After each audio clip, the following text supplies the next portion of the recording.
evening, folks. It is Friday, October the 8th, 2021. Just hanging out here as usual on a Friday. No crossover tonight, so we won't be preempted towards the end. It's Yeah. usually, yeah, they shifted themselves over to Saturday. I laugh because sometimes it's kind of fun for me watching the shifts between when multiple live streams are going on at the same time. Sometimes one will land, and then some folks will shift over, and they'll move around back and forth. And it just depends on kind of what they want to watch. But the crossover guys do their thing on Instagram, usually around midnight. Well, isn't there that other sports card and chill thing? Yeah, the Sports Card Anonymous. That's the channel I was on this week. Yeah, so he does Oh, his yeah, thing. him. Yeah, Okay. yeah. So he does his thing. But he starts like an hour earlier. So he's already. I was listening to it a little bit before I was warming up. Gotcha. Yeah, that was a good interview. A good little, tete-a-tete, so to speak. Oh, it was fun. Yeah. No, he had some. He had. We didn't do the pre-screen because who does that? That's lame. But we had it. But we did have a couple of ideas. He goes, well, what if we talk about this, this, and this? And I go, yeah, those sound good. And if anything else comes up in the chat, we'll just roll with it. And I go, sounds great. I was good with it. Good evening, Mr. Lewis. Good evening, Yannick. Absolutely. Yannick. Week was pretty good. I did find out though this week ended up being kind of busy, especially backloaded, and I'm actually on call this weekend. So this weekend is going to be interesting. Oh yeah, long weekend. Yeah. So this one is like, nope, I'm still on call. If something comes, there's a couple of things that are ongoing. Some members of the team are working on it. I don't have anything scheduled, but they were like, could I ask you to be on call just in case we need another set of hands? And I go, yep, you got it. So I may or may not be needed, but if I am, I'm on call. Usually, are you needed? For what they're trying to do, for the amount of stuff they have to try to do this weekend, there's I would say it's like a 65-70% chance I get a call at some point during the weekend. All right. So I have to operate accordingly and be prepared for that. I understand. Yep. Right on.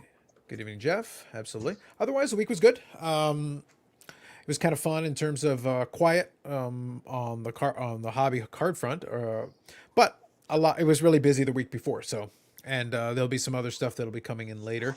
I did have some nice stuff in. It was quality over quantity this week, which is nice. And I did get to have a little fun on Instagram though. Eric made the Cardinal Sin. I put up a couple of different Medano cards, and it was it was good. Some good stuff that I picked up lately from that large batch that I picked up. But then he makes the mistake of going, oh man, the stuff's been good lately. And he says like, oh, baseball sucks. It's like, so more baseball, you say? Understood. You got it, buddy. Uh-oh. Never poke the bear. You never poke the bear. You always poke the bear. Well, I will poke the bear, but I accept the consequences of poking the bear. They're hoping that that's not going to occur. It's like, no, that's exactly what I'm going to do. Good evening, Andy. Absolutely. Good evening, Rubicon. Yep, absolutely. I think it'll be fun. We'll hang out. A lot of it is going to be based kind of what you guys want to talk about. I did grab a couple of things, which is good. There's not a lot busyness wise in terms of hobby stuff. A lot of it has been just kind of staying the course. Even content wise, there hasn't been a lot. There occasionally is other people who like to poke the bear. I sent Bobby a link, and I sent a few others a link. We had a good chuckle. But that's always fun. That's more fun for us. It's not really general hobby news, but it's kind of fun for us. But interestingly enough, our good friends at Topps did do something. It wasn't like a big, overarching deal, but they did acquire a new license. So did you hear about this at all? Not at all. Actually, I've been deep into the book. For sure. The website, sorry. For sure. So our good friends at Topps acquired a new baseball license, as a matter of fact, a professional baseball license. And now they will have a license. League?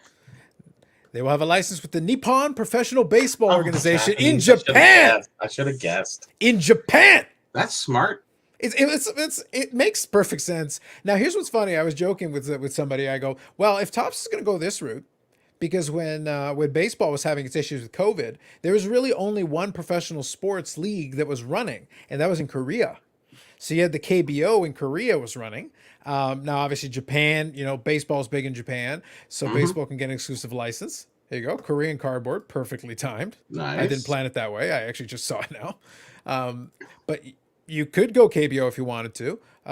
the Nippon Baseball Association is a fun one. I laugh because one of my buddies and I always used to joke about this because I was able to find a stream. This was years ago. I was able to find a stream that plays from Japan, and I am a baseball fan at heart. It's still my Sure. favorite sport. So I was watching the games. I was enjoying myself. It's in Japanese, but I understand baseball. Like I understand what I'm looking at. So it's like, well, your commentary isn't going to help me, but I can figure it out. We'll muddle through. But we were watching some NPB baseball, and but I got a kick out of like the teams, and it was like the Hiroshima Carp, and then there is but then my personal favorite remains the team nickname is the Ham Fighters. Ham? Yeah, they're the Nippon Ham Fighters. Nippon Ham Fighters. They fight the ham. Gotcha. Yeah, which is like a great. I was like, I for one, just like Tops. If you can give me some Ham Fighters like games patches, I just love to see the logo. and that was the beauty of it. It's like it's a beautiful thing. It's a beautiful thing. I just enjoy it, and Japan is very passionate. But I will say, if you're gonna go that route, you may as well go KBO Korean. Mexico's professional league is pretty heralded because a lot of major leaguers do True. go down play in Mexico. Obviously, they do play in Japan. Korea is a little bit not exactly on that same level, but Mexico has a pretty robust league, so you could get licenses for those. They're professional teams. They get paid. I wonder what kind of move that is for them. It's a move just to get a license. I get it. Maybe they have some ideas beyond Yeah. what we're thinking. Well, they're doing it early because they don't want anybody else to be on top. They don't want the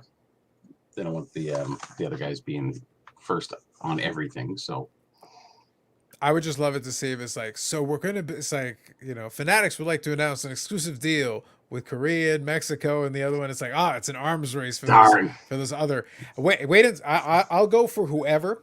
I'll go for whoever gets the ABL rights. oh, there you go. Aussie, Australian baseball. Mm-hmm.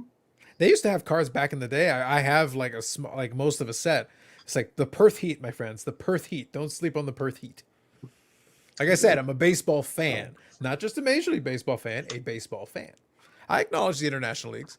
But it's just kind of funny. It's very interesting that. Yep. Well, I'll be curious to see though where they actually distribute, because it's one thing to do it. Okay, fine, great, you're doing it. Now, where are you going to distribute that? Because that's what I'm genuinely curious about. Because do you distribute just in Japan, which really doesn't help you here? Do you actually distribute it here to a market that doesn't really understand that particular league in particular? Well, Japanese cards go back to the 50s, right? Oh yeah. Yeah, I know. There's a guy I remember years ago. He used to collect. He said Japanese baseball. He said the packs are worth an unbelievable amount of money. They're almost like Panini kind of paper packs, if I remember correctly. But he was saying some of them are super valuable. Oh, they can be, just for sheer scarcity alone, because it is interesting. Like if you're a fan of the sport and the history of the sport, Japanese baseball is legitimate. It's significant. It matters. Especially, now we do get more Japanese great players. So we do get that. So here, Korean baseball says 30s. Yeah, I know they go back quite a ways. They 30s. definitely have that. Yeah. Yeah. There you go. Japanese Menko. So there you go. A little bit of feedback. Thank you for that. Thank you for that. That's what it was. Yeah. Thank you for that additional help. And here you go. Even CPBL in Taiwan has cards. Very nice. ABL had cards a few years ago. Yes, those I do remember. I definitely have some of those lying around. So you know what? I don't mind it. For me, it's like, I would probably get a couple of cards out of curiosity. Just because it's like, I have watched some, Japanese baseball before, and it is interesting. Put a couple packs away. Yeah, I enjoy it for what it is. I'm cool with it. Like, no harm in it. So there's the Nippon Ham Fighters.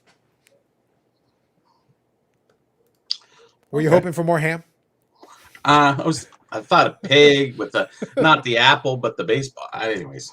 Yeah. There you go. They should acquire the rights to make some Squid Game cards. In fact, I've heard about the Squid Game thing. Oh, it's amazing. So what is it? What is it? Can you explain it to me? Yeah, I'll explain it very quickly. It's basically there's a series. They're going to go into a second series. The first series was basically based on the Squid Game, which is a game in Korea. So it's this Korean-based series where these people get involved in playing games for money. Mm-hmm. But the games are extreme, and you get eliminated, and there's a lot of people, and eliminated means Enough said. Right. So it's actually very well done. I have to give it credit. I really enjoyed the characters. I enjoyed the new look on things. The way they took it was really different. It's not a horror. It's just Okay. very much an action adventure with some consequences, obviously, at the end. Gotcha. There you go, guys. Hey, that's not bad. Yeah, there's your mascots for the Ham Fighters. All right. You got the bases covered. Listen. Yes, they do. Get up. Listen, get on this train while you can. Ham Fighters, my friend. And if that doesn't work for you, like I said, Hiroshima Carp. There you Carp. go. Come on, guys. Got you on the front line of this stuff. There you go. So 357, good evening. The Soto again. There were a couple. I assume you mean the cracked ice one. I'll find it for you. I don't have it with me today, but I can pull up a picture for you. I have it. Have it from the Instagram. The quality and creativity of Japanese companies, BBM, are better than Top. Yeah, well, Topps never. Just to be clear, this is why I said that Topps is a legacy brand. Do they deserve respect for that? Absolutely. They were a historic brand, and they did do some innovation. 1957 Topps set the standard of a standard trading card size. That was a big deal, and they were responsible for a lot of those things at that time. They That's a long time ago, I guess. Yeah, I understand, but that's my point. Yeah, that's my point. Is that innovation became really hard to find once there was no competition. When Bowman was there, they were incentivized to be like, let's come up with some ideas. Let's try this stuff. Once they were the game in town, it was like, there's really nobody pushing us. And they were able to hold that until 1981, when they were finally, a little bit of competition came in. It didn't, it wasn't a big deal right away. Like 81 Donruss is nothing to write home about. 81 Flair is nothing to write home about. But the point is, at least someone else was in a position to try. And it pushes the others for competition. So they're going to be more creative. Sure. Correct. Sure. And that's all you're hoping for 100%. At that point. Yeah, so it's like at least it's something. It means at least it forces like Topps has been resting on its laurels for years, and Topps had again a monopoly on licensed cards for a while there. So it's like, well, what a coincidence! You guys don't try anymore. Every time you've had the opportunity to run the show yourself, you stop trying. And look what happens. Yeah, exactly. So it's one of those things. It is what it is. I get it, but it's not great. So there you go. So that's the one I believe you're talking about, 357. It was the cracked dice design. So I was able to take a picture of it that captured a little bit of that. Oh, it's different looking when it's scanned. That's. Oh yeah, you have to get the light in the right spot, but if you get it, you can see a little bit of the stuff that's going on, and it's nice. And if you move it around, it's more interesting. But that's the one. So that's hopefully that's the one you're referring to. I like it. I'm a fan. And I did hear a little bit on Dakota's on Sports Card Anonymous' stream. I did hear a little bit that somebody was talking about that, basically saying, oh, well, I don't think it'll ever pick up because they're talking about the quantity. And I go, just bear in mind, for some of those players, again, depends on the player, depends on the year, depends on the brand. A lot of depends. Soto was not a highly touted prospect, so he wasn't in every set. That's so right. For the licensed one, he does have Topps cards. But after you get past Topps Chrome, after you get past, Topps Heritage and you end up with like Topps Fire, retail only brand. So you really have to, it goes down very quickly in terms of like high end stuff. There isn't a lot. So at a certain point, it's like, actually, there isn't as much as you'd think. You go to 2019, he's in almost every set, different conversation. There's plenty of stuff out there. Gotcha. Yeah, it changes very quickly. So I heard PSA graded some altered autos. They all have. I understand because I think it was the one, you probably are referring to the one where, I heard one where somebody was traced to Kawhi. So they basically took a Kawhi Leonard autograph that existed, but it faded or something, and they traced over it to make it bolder, to make it appear more clear. And then PSA graded it. So I'll defer back to our statement about inexact science of autograph authentication. It's really important to remember that it's not a science. It's a 100% an art form. You can be fooled. Now what's fun though, this is not what Will's doing, but I just bring it out there. What was fun was that some people then use this as justification to justify HGA. And I'm like, no, HGA graded cards didn't exist. It was a card that actually wasn't the card. This one is the card, but somebody messed with it. Those are two different things. So it is the real card, but the autograph has been trifled with. Well, with all the news going on with HGA and what have you, anytime somebody's going to slip up, the news is going to be banging, especially when it's a slow week. No, I agree, but I'm saying that some people jump to use that as justification to then defend HGA, and I'm like, no, we can condemn them independently. They PSA screwed up, and HGA has also screwed up. We can Yeah. condemn them, independent of each other. Do better. Wrong is wrong. Whatever aisle Yeah, you're in, you're still wrong. yeah. But it's like it's not a defense mechanism for somebody else. It's like, well, it's like They sure, do. sure, I'm a murderer, but he killed somebody worse. No, that isn't how this works. That is not a defense. That is not a valid defense. I know. I know. Yeah, it's like people try though. People try. It's very interesting. Like I said, we're in the land of the tribalism now. So it's like if you're in the bed with one graded company, you go for them all the way. And it's like, I don't wear a PSA, SGC, or jersey or whatever. It's like, yeah, sure.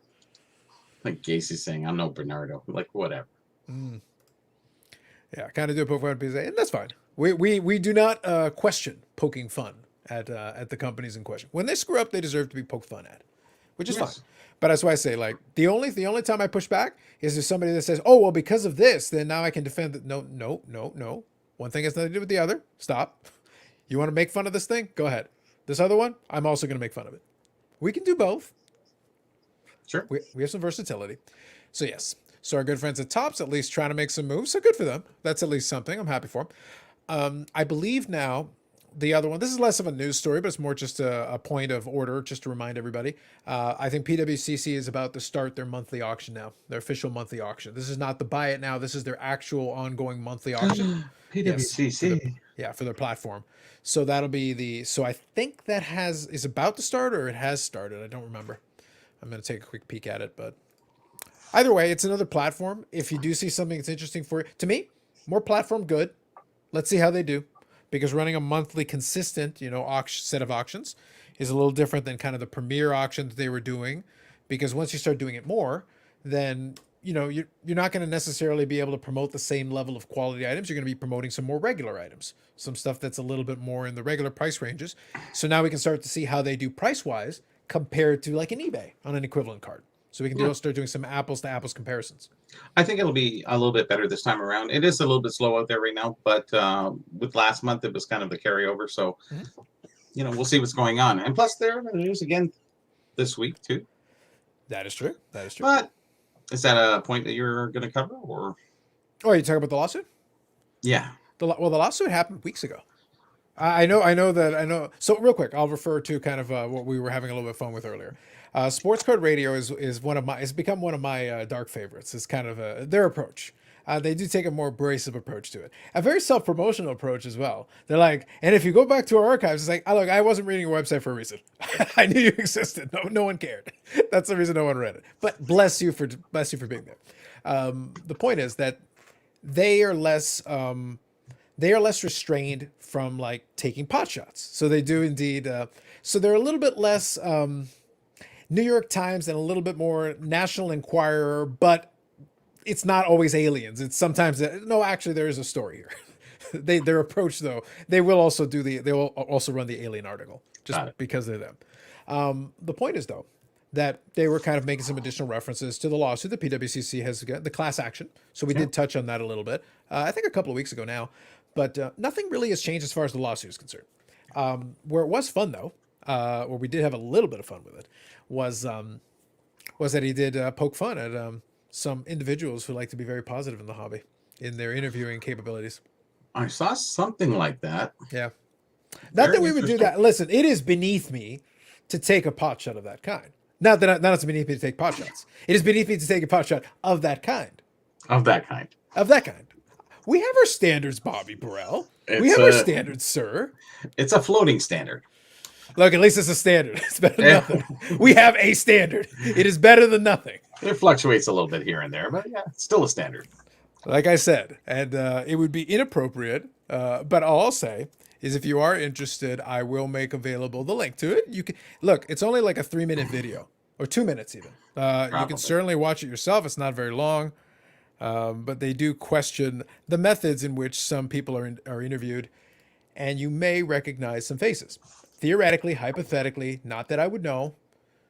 No one that we could think of. No, I really don't even recognize. Like I said, it is beneath me to even substantiate such rumors and such thoughts. Oh, by the way, Gary, I also want to mention, thank you for that. Appreciate it. It is beneath me to do such things. But I will include a link in there for you guys if you want to watch it. Again, they are a little bit on the salacious side.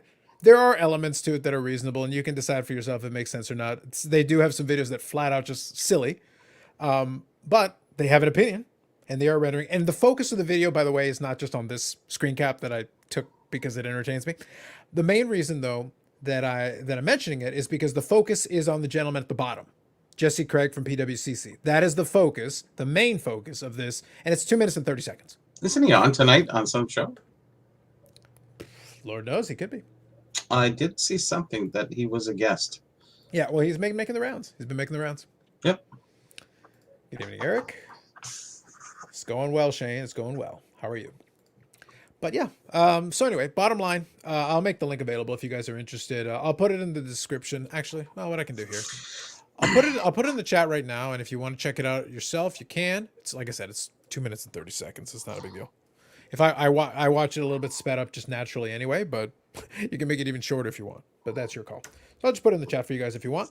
Otherwise, I'll include it in the description, and you can watch it at your leisure if you got a couple of minutes. Well, this is going back to 2019, correct, on the thing. So I think the reason why it was instituted at that time, the class action, is that when eBay finally got rid of them, it's like, oh, timing's right. Let's go. Yeah. It was the impetus that pushed it over the top and gave them that additional data point and made them say, oh, okay, now's the time. The lawyers are going, all right, it's time. Yeah. It also meant, but it's what I alluded to earlier.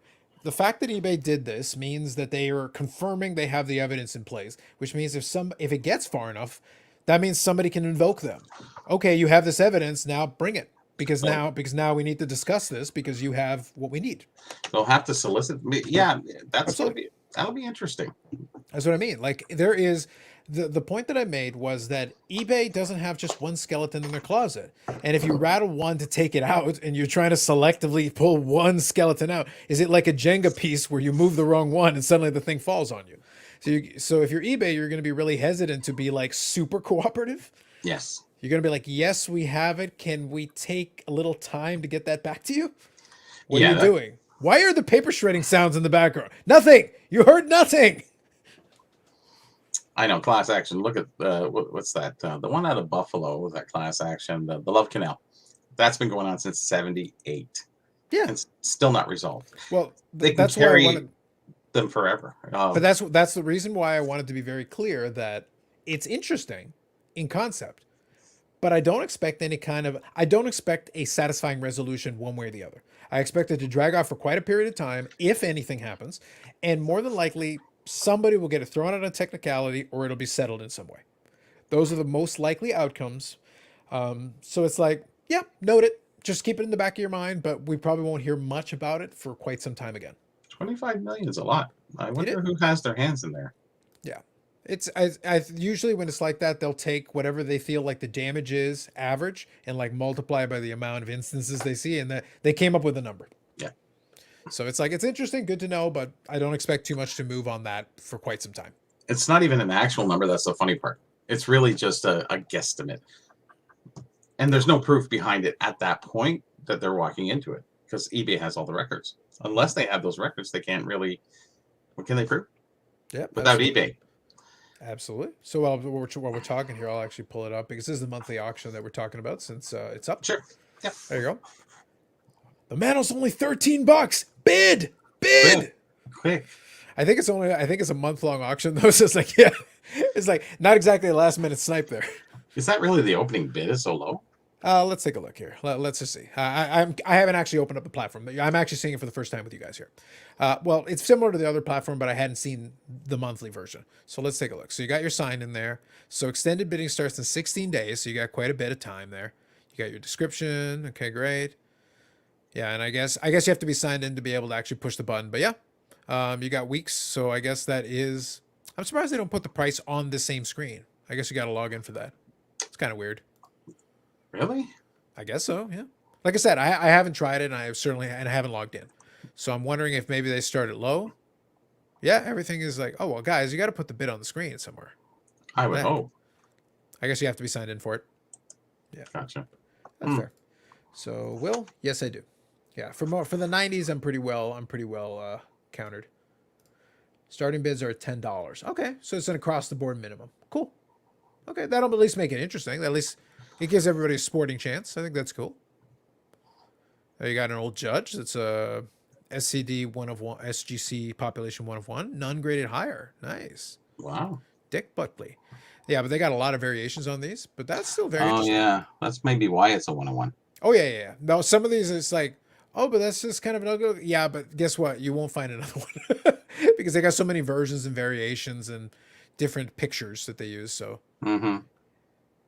but it is an old judge card, so I like these ones. The N162 Goodwin Champions. I think the art on these is great, especially for that era. That's cool. Yeah. You got some nice vintage going on. Oh, the fan craze. That's nice. There you go. I do know some pre-war baseball, so that's pretty sweet. And an American Terra Multi Cub. Nice. All right, so at least people are bringing out the nice stuff. That's cool. I like that. Yeah, so we'll see. So it looks like this first one has got 41,000 results, so 41,000 items. That's a Pretty lot. solid. Yep.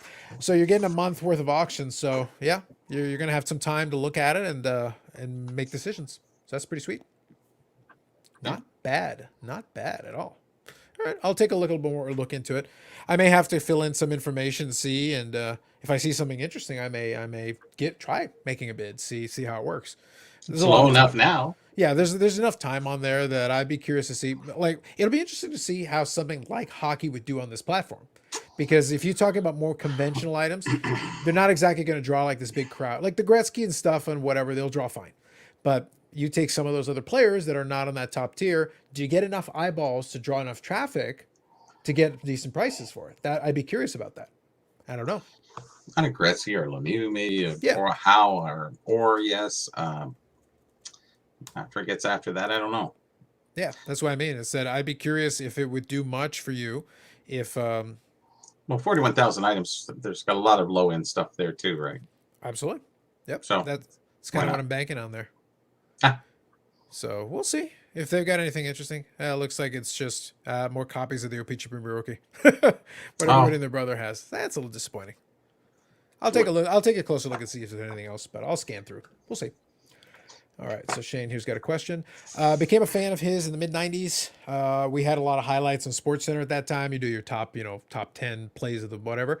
Madonna was a regular occurrence on the highlights because he, like, in those days, especially 94, 95, he was in his mid 20s. So at that point, he was kind of at the peak of his powers, and the team wasn't really good yet. So he would do end-to-end rushes. It was the highlight reel kind of goals and rushes that you enjoyed watching. So he was an exciting player. And I never really became a Leaf fan, never gravitated to that team. Fan base really kind of turned me off on it. I listened to a lot of sports radio at that time. And I don't I was like like, you the guys fan are base idiots. either. Click. It's like, click. You guys are idiots. Click. The fan base is really, yeah. It's very toxic at times. It's like, guys, just be realistic. Sometimes the team's good, sometimes they're not. It's fine. Like every other fan base, it happens. But like, let's not be ridiculous. They gave it a bad name. Bottom line, I started following them around that time, started collecting the cards because it was fun, and kept it going. So it's been 26 years of that. Yeah. Good evening, Victor. Victor? Yeah, 1,100 hockey cards listed. That's not too bad. So yeah, I'll definitely check through That's the not bad. listings to see. That's reasonable. Yeah, and it's enough to be able to see. It'll be enough to see if certain of that mid-tier stuff, the mid-tier stuff is stuff I'll be really interested in. I want to scan through some of that. The high-end stuff, I'm sure will do fine. But I'm curious about that mid-tier stuff and see how it does. Does it get bids? How much action does it get? That'll be kind of What's cool. that? 3% hockey? It's about as good as I would have expected. So it could be worse. Nose Collect Juan Soto. Yep. I like him a lot. Do you think he can be consistent and have a long career? Okay, so the first part is he's shown maturity at a very early age, which is a fan of the sport I like to see. He's not afraid to take walks. He's not afraid to not swing at bad pitches, which you love. That's a great habit that he's already developed, which is you can't teach it really. You either have it or you don't. So that's really good. About a long career, your guess is as good as mine. He can get struck by lightning tomorrow. I don't know. But if he does, and he continues to show the plate discipline and improve year on year and keep working on his game, one thing that some people forwarded over to me that I'll say that I like, for the game that the Dodgers had in the playoffs, Juan Soto went to the game. He went to the game with the Washington Nationals hitting coach. And he actually went as a fan. He was in a Nationals jersey, but he was in a Nationals Trey Turner jersey. That was his former teammate who got traded to the Dodgers. Ah, So even though they were eliminated from the playoffs, they were done. They had long since been done. The Nationals were terrible this year. Uh, he wanted to go support his teammates, so he went and as a fan with his teammates' jersey on to cheer him on. And then when they won, they said they came over to celebrate. So Max Scherzer and Trey Turner, who were formerly on the Nationals, came over and they all kind of celebrated and commiserated the victory. So like that's kind of a good teammate thing. It's kind of it also speaks to you. You enjoy the sport. You care yeah. about the sport. So like I said, does that guarantee longevity? I can't do that. I don't have the crystal ball going. Is it a good sign? Yes. Is maturity a good sign? Yes. Is it the fact that he seems to be enjoying himself doing it, give him greater possibility to keep working at his craft? These are good signs. These are things you want to see. So it's good. Good PR. Yeah. I don't. I think at 22, his level of concern with PR is kind of on the low end. When he's closer to a contract year, maybe that matters more. But Yeah. right now he was there supporting his team, and that's been the reputation has been that he's very supportive of his teammates, and it speaks well of him that he was there for that. So, and they seem to enjoy his presence, and they had a good conversation, chat, and celebrated. So, all these things are good. Does it guarantee a great future? No. Is it a good sign then, a diva who doesn't care? Yes. But that's all it is. It's a good sign, but it doesn't mean anything in the long term yet. There you go. Eric loves the Habs fan base. Beautiful. Yep, 9 Medano cards. I like it from the numerology standpoint. From the numerology standpoint, I like 9 cards for number 9, but the kind of items I saw in there, not too impressed. If that's all it is, that's not great. Because one of them is actually a lot of 13 sealed boxes of 1990 Upper Deck. Yes, Medano is in the set. It's not like really a Medano item, I guess. Yeah, so not exactly. And one of them is a UD Premium Black jersey. I was like, guys, that's like a $5 card. It's graded. It's like it's PSA Pop 1, non-graded high. Yeah, because no one else would grade a $5 jersey card. Why would you bother? There you go. Especially going forward. Yeah, admittedly, I only followed the NHL. The Blackhawks are doing well, but Meisner was my favorite player when I was young. Have a few of his cards. No, that's completely fair. Sounds good. I don't really watch a ton of hockey anymore, but it is what it is. Interesting. 2 minutes 31 seconds. Yeah, butt slapper. Bobby liked that one too. Yes. If you watch it, that was really good. The butt slapper. Yeah, you got a kick out of it. See, I hyphenated butt slapper, but anyways, you did okay. Yeah. Can you name the original 6? We're really playing trivia. Leafs, Canadiens, Chicago Blackhawks, Boston Bruins, New York Rangers. Don't forget us. I did say Leafs. I said Leafs, Canadiens first. Oh, Leafs. So I did the 2 Canadian teams first. So Leafs, Canadiens, Blackhawks, Rangers, Bruins. And 4 hours away. Did I already say the Rangers or no? 4 hours. That's 11 hours. Is Rangers. Detroit. Red Wings. Yeah. It's better if you say the name of the team first. Then Red Wings. Yeah. The second 6 is a little bit trickier, but Minnesota, St. Louis. I actually forget them because I think a couple of them got swapped out after. They did. Yeah. You had the weird teams. Yeah, because that was in '67, so you really did have some weird teams in there that really didn't last very long. Well, you had the 2 green teams. So you had Minnesota North Stars, which you shouldn't forget, and then you also had the California Golden Seals, the Oakland Seals at that time. Yeah, in 67, 70, they changed to California. Oh, okay, right. Yeah. Those were weird ones. The second 6 is a lot more bizarre. If you want to do the trivia question, Shane, go with the second 6. That one's trickier. Yeah, it is. Yeah. Yeah, you got the Flyers, St. Louis Blues. That's all of them, isn't it? You got the other ones? What's that? Oh, but you got them all, right? I did 3. I honestly couldn't remember the other 3. Flyers, Oakland, and St. Louis Blues. I think No, Oakland. Oakland. We said Flyers. I forgot. St. Okay. Louis. I said St. Louis. I said, and I said Minnesota. Oh, okay, and Minnesota. Yeah. Okay, and then California. Yeah, we talked about the goal. Sorry, Los Angeles Kings. Oh, Los Angeles Kings. That's the other one I forgot. Yeah. Second, like I said, the second 6 is a little trickier. You have to think about that one a little bit. It's like, actually, hold on. Yeah, Golden Seals. Yeah, okay. Then what were the next 2? Anyways. Yeah, it gets more murky from there because then you get mergers. You got your Cleveland Barons for 5 seconds, and this team becomes this. Well, no, it grew. It went to 12, and then it went to 14. No, I understand, but I'm saying as you go along, it will get murkier. You'll have this weirdness. You'll have teams merging, and it just gets bizarre after a while. It does. The 70s was kind of a definite rumble shot there. Yeah. Greatest Red Wings player for me is Howe. Yeah, I think for longevity, for overall, like he did everything, especially for his era, and you can't deny such a long career as well. One of the past greatest players of all time, for sure. Yeah, but I think for that franchise, I think it's about as good as it gets. You can certainly make arguments for other players. You could have been Sid Howe. No, That was his. I think that was his uncle. oh, is And it? he played in the 30s. Okay, A very good player, extremely good player too. I believe it. Yeah. I've got less of an opinion on this one. Do you want to take a shot at that one, Bobby? Also, hardest hitter in. Yeah. Who do you think was like the most physical, like the hardest hitter? So Scott Stevens would be an example. And Scott Stevens is also pretty dirty, but yes, but he definitely hit hard. There's no doubt about that. You know, I grew up through different eras, so I Sure. could say Schultz, I could say Bob Kelly, I could say there's a lot of guys that were running people. Well, Schultz at least has the nickname the Hammer, so that's pretty good. That's for fighting and all the penalties you got for fighting. Yes, It's a good nickname if you're going to talk about hard hitting, though. true enough. Yeah, it's a good nickname for that. Today would be great branding. Oh, it's a great one. Yeah. Being the Hammer, yeah, why not? But I think he wrote his book. It's called The Hammer. So I seen him at the he was at the expo a couple times there. All right, works out. Nice. Yeah, there were a couple of good ones. Basically, if you want to see like example, just go find old editions of Rock'em Sock'em Hockey. Just go find. You can probably find it on YouTube. Rock'em Sock'em Hockey. Like half the damn thing is going to be hits. Yeah, and the nicknames are funny too. Yes. I like a lot of the old nicknames of the players. They don't really have them now, do they? I don't think it's ironic now that in an era where players do well. I mean, hockey players don't really apply to this because like the biggest hockey players, they're really dull. Is basically the key. Like they're Maybe. really boring. Like Sid the Kid. That's really creative, guys. Oh, there's a nickname, but but like Sidney Crosby. So but it also becomes more like a bizarre as you go. It's like he's like 35 now. Yeah. Like it's at a certain point he's like, stop calling me kid. Sid the Big Kid. Yeah. It's like it's over, man. It's over. I'm a big kid now. No. Yeah. Like it worked. It worked at the beginning, but it worked less and less as we went along.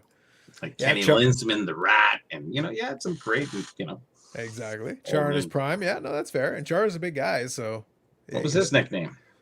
Perfect guy to have a nickname for, but nothing. True. That's true. Yeah. Thoughts on baseball and basketball team in Vegas? So basketball would probably make more sense to me. Baseball, I don't. Here's the thing about this. I always go back to what I said earlier. Baseball is my favorite sport. Like I covered that a little bit at the beginning. It is my favorite, but I can also be critical of baseball when it's appropriate. It's not a great spectator sport right now, and they haven't done much to make it. Las Vegas is a town of spectacle. A basketball team in Vegas is a way easier sell. Oh yeah. Hockey team in Vegas is a way easier sell. Like on a live sport, it's actually great. I don't watch hockey anymore. The reason I like teasing Eric about the hockey thing is that, like, look, I collect a hockey player predominantly, and I've been doing it for a quarter of a century plus. I barely watch the sport at this point. I know who Connor McDavid is. I know who Sidney Crosby is. I know who Ovechkin are. I pay attention to highlight here or there. I don't watch games. Like the last time I watched a complete game was a couple of years ago, and it was some Dallas games in the playoffs. I don't watch the sport. And there's nothing wrong with the sport. It's not that the sport is bad. It's like it just doesn't hold my interest. I've seen hockey games in my time. I've seen some really great hockey games in my time. But the thing about it is that I don't have any attachment to the current state of it because my team is okay.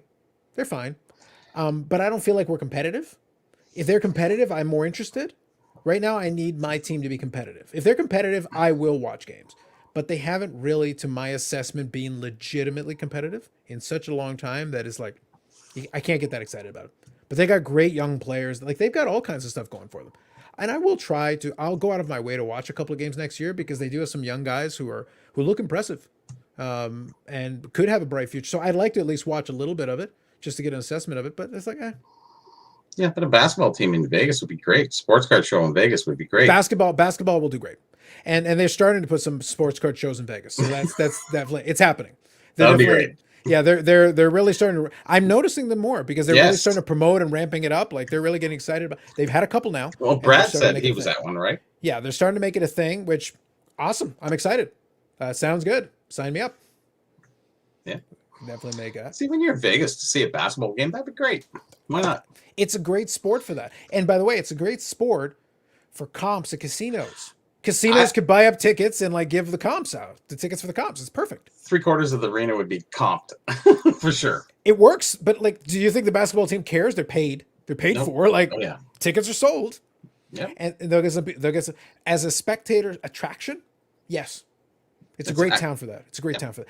Baseball though would struggle. I think it would really struggle because it just doesn't have the spectacle. It doesn't have the sizzle. It's got 81 home games. Yeah. That's a tough sell. It You is. would have to super comp. You get the excitement of Vegas, and let's go watch a baseball game. You know, it's not. It's. I don't think it would work. And like, I'm a baseball guy and I'm a Vegas guy, and I would go out of obligation more than desire. What does that tell you? Yeah. I think you'd be in the casino. I would. I can do. I can do both, Bobby. I can do both.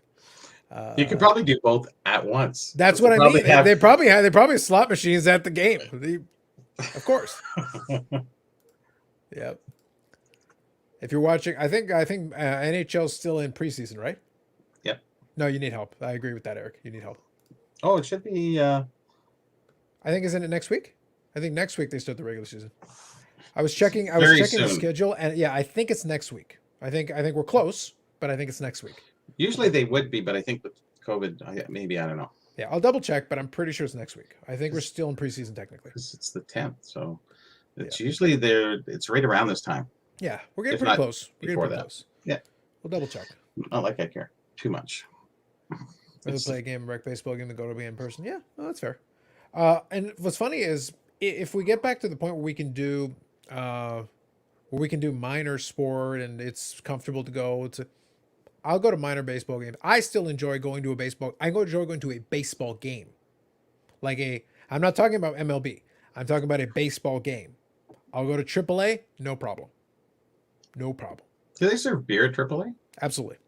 I know, that's why. Next. I like how Bobby just wants to paint me as an alcoholic because I drink so much. I don't. I just think you love beer. The only attraction is beer then? Well, the only attraction of food, then I'm going to go to those places too because I enjoy food. That's fine. You enjoy beer. And listen, at you don't enjoy food. They have intercounty. They have beer at Intercounty, but it's so expensive. I don't buy it there, and I watch the game. You kind of bring it with you, sneaking in. No. Oh, that's too much effort. Hashtag effort, Bobby. All right. My laziness is not to be underestimated. I'm not painting you a picture of anything. I'm just saying. I don't know. I see Burrell's trying to paint me into a corner here, and it's like I refuse to accept it. Nope. Do you see any other current major sports dying of viewership? Yes, decreasing drastically in the next 20 years, especially in the next 20 years. It's less engaging. The reason why I say here's the thing: we're in the playoffs. We're in the playoffs right now. In the playoffs, I can deal with Major League Baseball's BS. I'll deal with it because it's the playoffs. I care and I want to see those games. So I will trudge through their garbage that they feed me. But the television product, what they don't seem to understand, and they can't get their heads around this, is that I actually like watching games in my house. It's an enjoyable experience. I can have my 50 cases of beer, according to Bobby Burrell, or whatever the case is going to be. But the point is, I can have it in my house because it's more economical. It makes more sense. Like, it's logical. But I'm sitting there through commercial after commercial break after commercial break, and it's like, guys, I know for a fact if you guys get off the field, you get on the field, we can go. I know you can. Like, so this delay is actually really irritating me. It's completely wrecking the flow of this whole thing. I know for a fact we can do this much faster. You can still get in your ad breaks during the game. You do it anyway, so it's not like you're not putting commercials in front of me during play. They are. They come up at the bottom of the screen now. That's what I'm trying to say. So it's like you're giving me commercials either way. Why don't you spare me the regular full screen ones then? Spare me. Advertisement on their helmets in hockey. It's ridiculous. It's overly commercialized, and that's what drives people away from it. Yeah. They think it's great ad revenue, which is fine because they are selling tickets, they are making money. So hey, what the hell? Yeah. Enjoy your, whatever. Yeah. So the point is, though, I would say baseball in particular is probably the most egregious offender because their demographics are aging rapidly. I'm on the there are kids that will still go to games for sure, but that number is decreasing every year that goes by. I'm on the younger end of that demographic, and I'm pushing 40. That isn't good for your demographics. You should have people. as I get older, I'll still watch baseball games, but you need people to replace me. I'm not Hmm. going to live forever as much as I'd like to. It's not going to work. You need people to replace my generation with the next generation and the generation before. We should already be multiple generations behind me that would then take over as I age out and they become in my side of it. That's how And the this should younger work. generation will just watch it on their phone. Absolutely. And I don't blame them. Like, I don't blame them in the slightest. But here's the truth. There's a reason things like esports are getting more popular. It's like, it's more interesting. It's more Mhm. engaging. More stuff's going on. The commentators are more excited. Like, it feels like there's more action. Yeah. It just feels more interesting. I don't blame them. I'm realistic about stuff like that. I don't blame them. Starts Tuesday for the NHL. Perfect. Gotcha. Bruins are on the 16th. Okay, gotcha. You can bring in beer and food into KBO games. Another point for KBO. Good job, Wow. Korea. Good job by you. I record games and watch them an hour or so I can fast forward. Yeah, no, that's fair. I think that's reasonable. PVR is also a game changer for a lot of that stuff. If people really don't want to deal with it, yeah, pre-record it and then zip through it. PVR Yep. saves you a lot of pain. MMA and boxing, better TV experience than in person. Whatever they're doing works well. Yeah, I would say Yep. boxing's fallen off a little bit. I'm not as interested in a lot of the stuff they're putting on, but I will say MMA still does a pretty good job putting on a show. They build good cards so that you can have, even if the main event is a dud, you probably had a really great fight in the undercard that you enjoyed. So like as an overall package, they do a really good job building a presentation. That's the point though.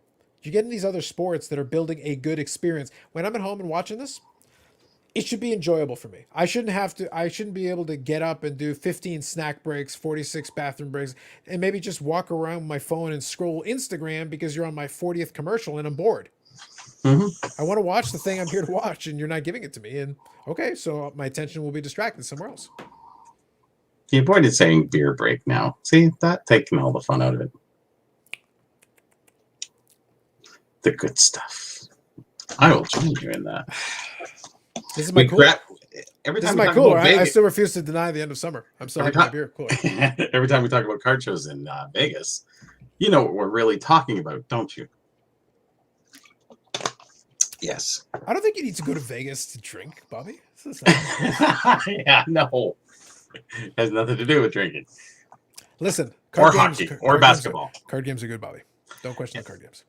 Well, we just say Vegas. Yeah.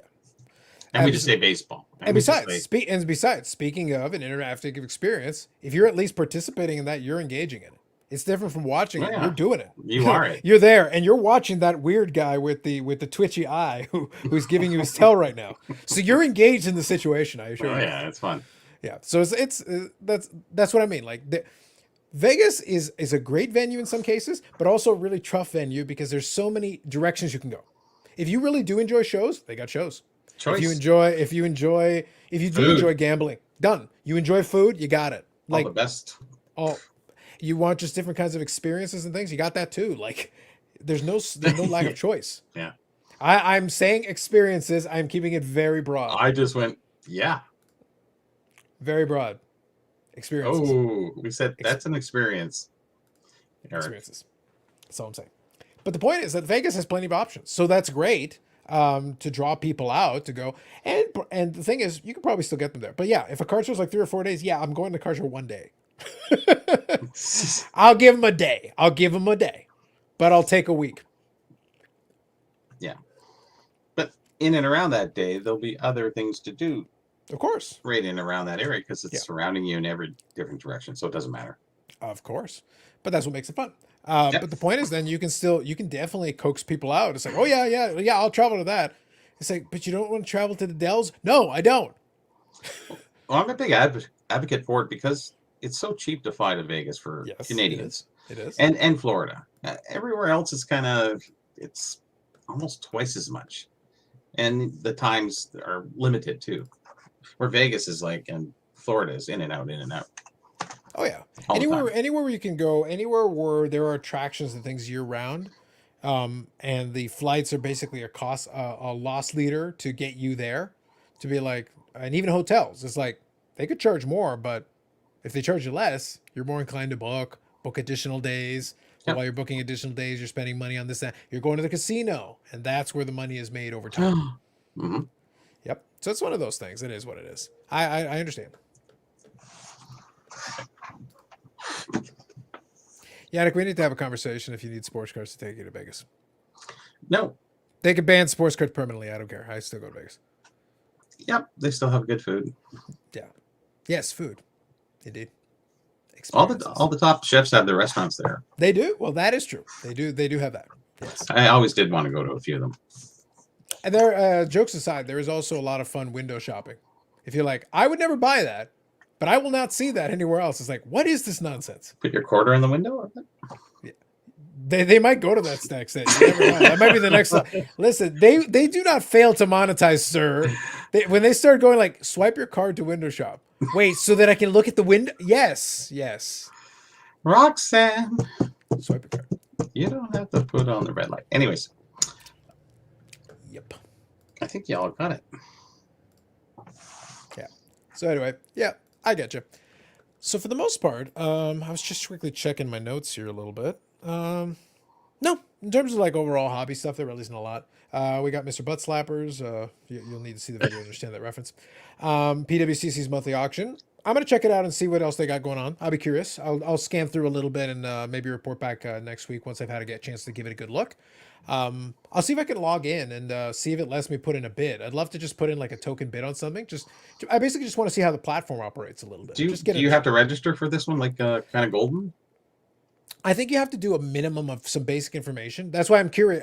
That's the reason why I want to go through the process. I'm like, let me just see what do you need from me, just so that I can see, like, because some of the stuff is really low price, so it's not like you have to go crazy on like credit checks. But I don't know. I'm not sure what they want to do for vetting. Well, I think they want to do something. You would think going forward, having their own site and whatever. Because otherwise, then you get arbitrary going on. So, yeah, absolutely. That's kind of why I want to go through the process. Yeah. I want to go through the process a little bit and get a sense of like, okay, how long does this take?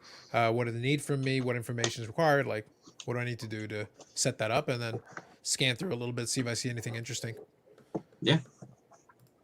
Perfect.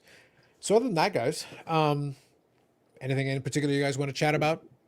Anything new happening in your own collections? Because obviously, as we're going along here, we're starting to shift seasons. So we're going to see about that.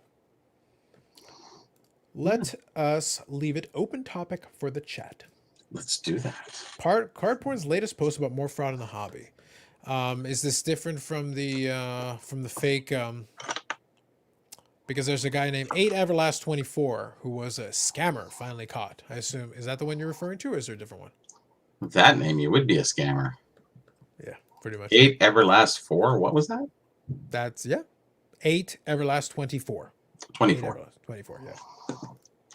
So this is the post that I'm referring to. So I don't know if that's the one Eric is referring to, but maybe.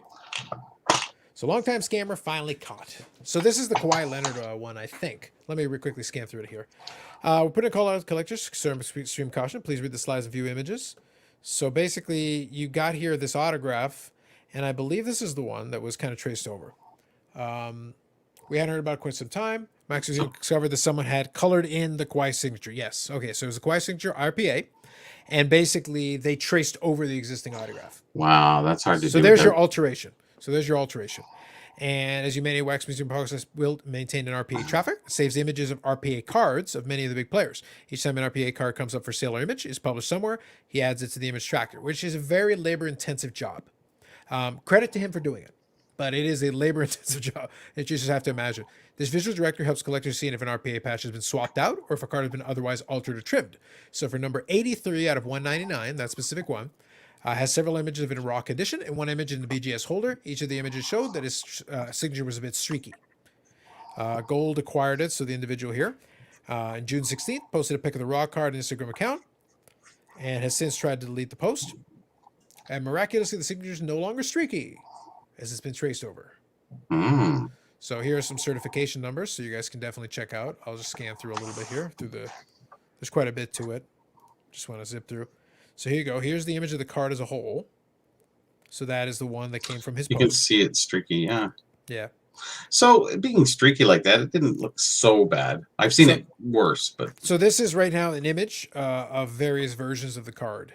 Now I think it's the same card over and over again. Yeah. So it's like showing off it in different stages.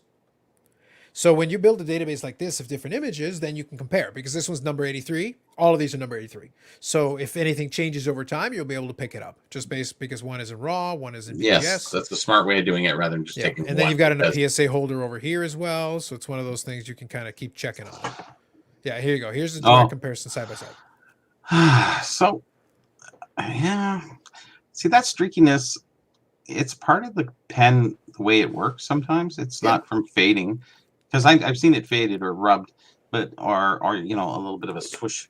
But that's not so bad. Why would you? The effort in that. So Oh, for sure. And it's one of those things like you court danger with it because obviously in something like this, if you really look at it, it's going to look a little bit off to you because you have to actually just logically, in order to fill it in, you don't want to sit there and retrace the whole thing because some of it's fine. You're going to go in there, you're going to intentionally drop the pen at the spot that you're retracing, and which instinctively, if you look, it creates this little dark spot right here. always, That's you putting the pen down. yeah, You give yourself away. yeah. It's just you'd have to have nerves of steel for that. Yeah. And the thing is, it doesn't work because you can see the spot where you put the pen down. So it's like, as soon as you apply any kind of pressure, even on a felt tip pen, it's going to leave that little spot of extra ink. Where it starts. Just naturally. Always. 'Cause It has to. It puddles to the top of the pen. So You don't have a choice. Yeah. It's not because you want to. It's because that's the way gravity works. If the ink is falling down, you're going to get that anyway. It's going to pool. So true. there you go. So yes, that is the one you're referring to, I think. So that's cool. You would think the grading companies would already be doing this. For years, they didn't really have to. We have made allusion to, though, for higher end stuff, PSA has started to scan and include scans with your submissions. So if you scan a card, they'll pull it from their database. Genament, Higher end, right? right now it's on certain price point levels. You could send a $1 card and they'll do it, but it's based on the level that you sent it in on. So it's now mind you, they've started because the starting point is like $150. I think they're scanning a fair number of those and up. So it's not too bad. So going forward, the database is now being built. So now you're starting to get that, which is good. And the point of something like Genament is being able to do high-res scans of it also allows you to develop a fingerprint, and then you're also building a database as well there. So that can help you potentially. Again, that's still some time down the road. You got to build a database, you got to refine the technology, do all that. But it means also that if somebody tries to resubmit something where they've messed with it, and you find distinguishing characteristics that match a card that you already had in the database, it can tip you off. It can just say, "Hey, take a closer look at this. Look at the one in the archive, and look at this one. Oh, they're both number 83. Wait a minute, the autograph's been messed with," and that tips you off. So it's not like AI, but it'll be like fingerprints. It's looking for characteristics. Yeah. So, And that's hard to catch, really. If you think about how many cards are out there, so similar to that, and how can we really catch them if you're not looking for, or you're not supposed to be looking? If it's only if you go, oh, I'm looking for past sales. Hey, what? Hey, that looks a little different. That's the only time you're really going to catch it. Otherwise, I think it just stays incognito for everybody not to see. yeah. And the only reason people caught it in this case was because I believe it was Wax Museum podcast. Yeah. So Kyle from Wax Museum. The only reason is because he had built his own personal tracker, and he happened to have pictures of it before. And then you could do a comparison. Wait a minute, something's changed. What the heck? But if you're not, but like it's individuals who are having to do that, and that's very problematic. Really, forget about the grading companies. I understand Will's point, but the only ones who would be best versed to do this theoretically would have been the companies printing it. When Panini sends it out, it's in a certain state. If that state changes, Panini would be the final word because, oh, the patch looked like this. We sent it out. We put it in the pack. That's what the patch looked like. If something changed, you'd be able to tell. It'd be so easy for Panini just to scan them all and have a database. Same for Topps, same for everybody else. Everybody. Deck, all of them. Yep. And that's been things that people have asked them about a million times. They don't want to do it. They don't want to say because it takes more time. It takes more effort. And again, hashtag effort. But it's like they don't want to do it. Otherwise, like it would solve the problem. Then you could just go to Panini and go, "Hey guys, I got this card. Can you check this? Does this look right to you?" Nope, it's been altered. Like this and this and this. Here's the original. You'd have the image on file. You're done. Get it from the source, right? That's the best. Yeah. It's unfortunate, but nope, very good. Good call out, Eric. That is a fair point. So what I'm going to do here is while we're chatting, That's what same vein, if there's fanatics. anything in particular you guys want to chat about, we can. But I will include the link for you guys if any of you want to hop on. You know the rules. I got the bouncer in effect. So if you've been on before, you probably have you got the VIP pass, so you Oh, can go through. Otherwise, I'll ask some questions. So I'll pin it so you can check it out. You don't have to do video. You could just do audio only if you wish. That's perfectly fine. But if you want to pop on and talk about anything, you can. or if you just want to do video and sign language, I'm good at reading sign language. I kind of like that angle on it. That'd be an interesting attempt. It's diversity. So there's hockey gum. I Hockey picked this puck up. bubble gum. Hockey puck bubble gum. It's Boston Bruins. Can you see it? Whatever is that? 90s, All right. maybe even early 2000s. Who produced it? It's kind of a made in China. It's distributed in Canada by Moyo Bonbon Inc., Ontario, Canada. Made in Hong Kong. It's what I call Bonbon Inc. Bonbon. Yeah, like bonbon, like Quebec bonbon. Oh, okay. Bonbon. Yes, B-O-N. Yep. Gotcha. And then, who remembers these? Hat-trick bubblegum. Interesting. I don't. That one doesn't ring a bell for me. I don't know if you can read that. I can make it bigger. I don't know if it'll be legible, but I forget how to do that. No, I don't think so. Anyways, that's a Fleer. oh, okay. And this was Hat-trick Bubblegum. This is 1984. And I'm going to demonstrate what is inside. Okay. There's your puck of bubblegum. So it's literally a puck, huh? Yeah. I bought these back in the day. I'm surprised they didn't take like bubblegum and like swirl it around. They until did it's do puck that. Size. Okay. They did that. Okay. I don't know who did that, but I remember there was one that, and then you just would peel off a piece. Yeah, exactly. That would have been the first thing I would have thought of with that. Yep. Okay. And yeah, because this is a big gob of. That's what I mean. Like I feel like that's aggressive. I feel like that's aggressive, just straight out of the package. It's 4 bubblicious kind of sizes, you know. Break it up in some way, I would think would make more sense. But it's kind of cool because it's resealable, the cap, which has a little pull tab, which is really neat. I have to imagine if you're like, that's too aggressive. Cut it into quarters. So put it back. There's only been, well, this is the second found of this. There's one box known, and I have a picture of the box because I had the box at one time. But isn't that crazy for 1984? Like we see wax boxes of everything, and this gum stuff just doesn't survive. Plastic container's kind of cool. Looks kind of neat. Surprising how much it's worth for knickknacks. But hey, I'm more interested in who the buyer is. I have no doubt it's worth something, but I'm like, why? Why not? I guess, sure. I don't know. Fancy cards, shiny cards. The card has a player that I've heard of. That's literally a package of gum that you may have opened or ate when you were a kid. So the nostalgia is there. I guess that's really the angle you have to go with. Nobody watched how. I did, but you still like them. There you go. Enough said.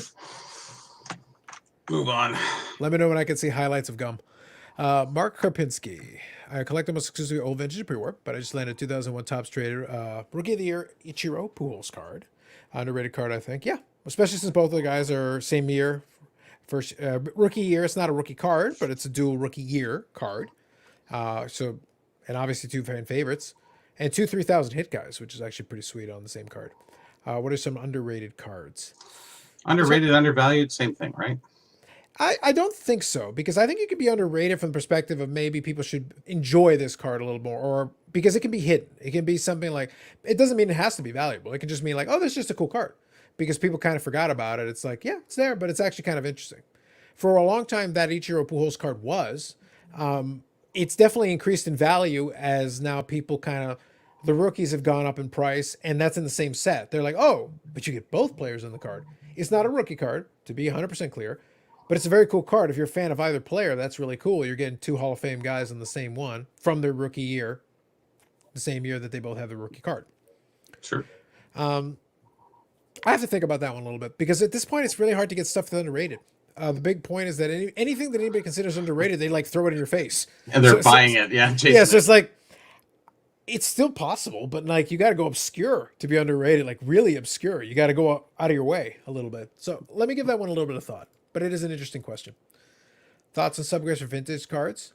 From a collector standpoint, I understand why you may be interested, just from the perspective of, so let's say you love centering, then it matters to you because you can be looking for something that is like, oh, I really want a nicely centered copy. So it's helpful. You can still see it on the image, but it's nice to know that, oh, centering is premium on this compared to like normal. For a lot of vintage, though, I don't see the value of it unless it's exceptional. Like, again, if you've got an issue that has terrible centering normally, and this happens to be really good centering, well, then it's relevant, but you can also see that on the image. So I don't know, as a buyer, what difference that would make to you. Yeah, and some people, they don't really care so much about the centering. If it was made like that, they're happy with that Sure. as long as the corners are sharp. Yeah, but And you then can you do, can you can vice do the versa, inverse. too. You can do the Yeah. inverse. You can be corners or edges instead. Or I'm more of care a about. aesthetic person, so the centering visually is most important for me. Yeah. I'm an older card. Yeah, it's just I think if you're a collector of the vintage card, I don't think you necessarily care as much. To you, it's going to be like, does it fit in the set? Aesthetically, does the card fit with maybe what you're going for? Like if you're building that, or if it's maybe an iconic card and you just want that card. Is it real? Yes. Is it whatever grade I'm happy with? Yes. How does it look? Great. Does it have subgrades? Don't care. Because I already Yeah, met those other criteria. yeah, I think subgrades are overrated. I think on modern eye, I can understand why someone would care because if you're looking to crack out, if you've got something that maybe has exceptional in a couple of different categories and maybe it just got downgraded, something you want to take a shot at it, I could see the value in it. But if you're just buying a card, especially a vintage card, it's like you can pretty much see the centering. If the corners are rounded, the corners are rounded. Yeah. You can debate. So is that 4 corners or 4.5? Well, you can see most of the modern grade ones in the clear plastic anyhow. So Yeah. So it's going to be kind of tough to fill that in. But I understand why some people just like having the additional number and feeling like they got more information. So I understand. Fury versus Wilder tomorrow. I am not. I'm just not. I was more of a boxing fan before, but I also can't. I can't pay for a boxing pay per view. The fight would have to be. They've had great fights, and the Tyson Fury bit where he got up after getting almost knocked out in the first fight is an exceptional piece of sports footage to watch and play back. But it's like I don't even know what the rate would be on pay per view. It's like, are you sure that you're going to get that? Because both guys came in pretty heavy. yeah, I'll say this: while I'm not paying super close attention, Fury is coming in weighing in at almost 280 pounds, and Wilder is coming in at like 235, 236, almost 240. It's not going to be necessarily like a scientific contest. It'll be like Wilder's going to throw haymakers, Mhm. and if Fury can avoid that, he can outbox him. Then probably Fury wins.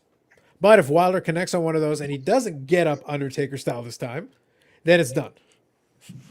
So I don't know if it'll be an exciting fight, but it'll be compelling. I'll say it's compelling. People are interested.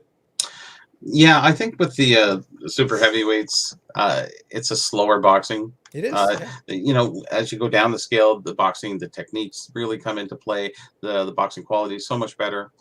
Sugar Ray Leonard was kind of like right in that sweet spot. Was he welterweight? I think at some time. Or That something like sounds right. It sounds right. So I would say the guys in the lower weight classes are interesting to me because they can take more punishment because there's not as much weight behind the hands. So they can land some haymakers, they can land some heavy stuff, and there's still a good chance the other guy can come back and hang in the fight. Mhm. But a heavyweight hits you full bore. yeah, but you're full bore anyways. Yeah. It doesn't matter though. Like Like a a guy tree stump who's hitting a tree stump is like yeah, but lesser. that's the thing though. Like historically, those heavyweights, they hit each other, they do go down. If a guy hits you flush and he's like 240, 250 pounds, oh, he's 260, he's still going down. There's very few guys that can absorb that kind of a shot and stay up. Do you ever see those slap contests?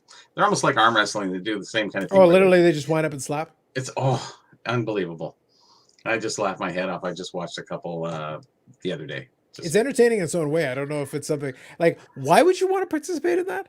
It's the furthest thing you want to participate in, but it's so funny watching some of the people just get so dizzy and just Oh pass yeah, out. yeah, But some of those guys really know how to slap.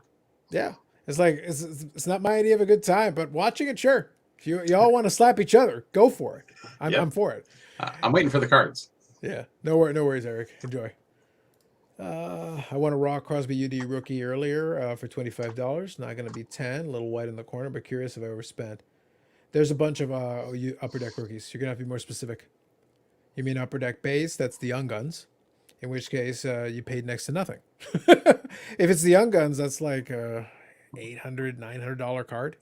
With a little white on corners. No, but I'm saying just the base, just the raw card. Put a white. I don't care. Put a crease in the middle of it. Somebody will give you $30 for it. Yeah. Like that's where we're at. Like it doesn't matter. Mm-hmm. If it's $25 now, if it's like Beehive or remember Upper Deck is a brand that has sub brands. So you've got a whole bunch of ones in there. There are different price points. There's UD Victory. For UD Victory, $25 might be a little high. Well, actually, it might be about going rate. And if you got a little white in the corners, maybe. But UD Victory is a low end brand. Base Upper Deck, different story. Mm-hmm. I think subgrades or vintage is pretty interesting as a collector. You do not want more ways to show your card is better than another one. I'll be honest with you. You're going to find there are going to be people who are going to be. Let's put it this way: you grab, let's say BGS. So BGS has your subgrades. You've got a BGS 9 Mickey Mantle, and you've got a couple of 9.5 subgrades. Do you honestly think you're going to get additional credit for that? Oh, you've got two 9.5 subgrades. Whoa! Oh, but you've only got one 9.5 subgrade. Yeah. So what? Yeah, it gets into that game. It's a 9. Now, in modern, there are like you. Let's use that Crosby rookie. Let's say it was the Young Guns, a 9.5 that has 4 9.5 subgrades. It's consistent. Centering's good. Corners are good. Edges are good. Surface is good. So there's really no weakness. That's a good, solid one. That will sell for more than one that has a couple of 9 subgrades, even if they're both 9.5. That can then help you distinguish between one another and give you some variance in pricing. So if you're a buyer, you may look for one as a bargain to a slightly lower rate. Or if you're being particularly picky, then you look for, okay, I care about centering. To me, that's the most important. I'll pay a premium for the one that has 10 on the centering. Okay, great. But for vintage, it's like, yeah, it's either really high end or really low end. And if it's in the middle, then does it really matter? Oh, but I really like the nicely centered one. Can you not see it's nicely centered? Look at it. Yeah, it's hard to tell on the newer cards. I understand without a border. Especially without a border. Yeah, exactly. Yeah, and all of them should be centered for the most part. If they're doing it, the right cutting, the laser measuring, you think they'd be bang on every time. But nobody's perfect. Where's Carvin? No. It's true. Yeah, no, that's fair, Tom.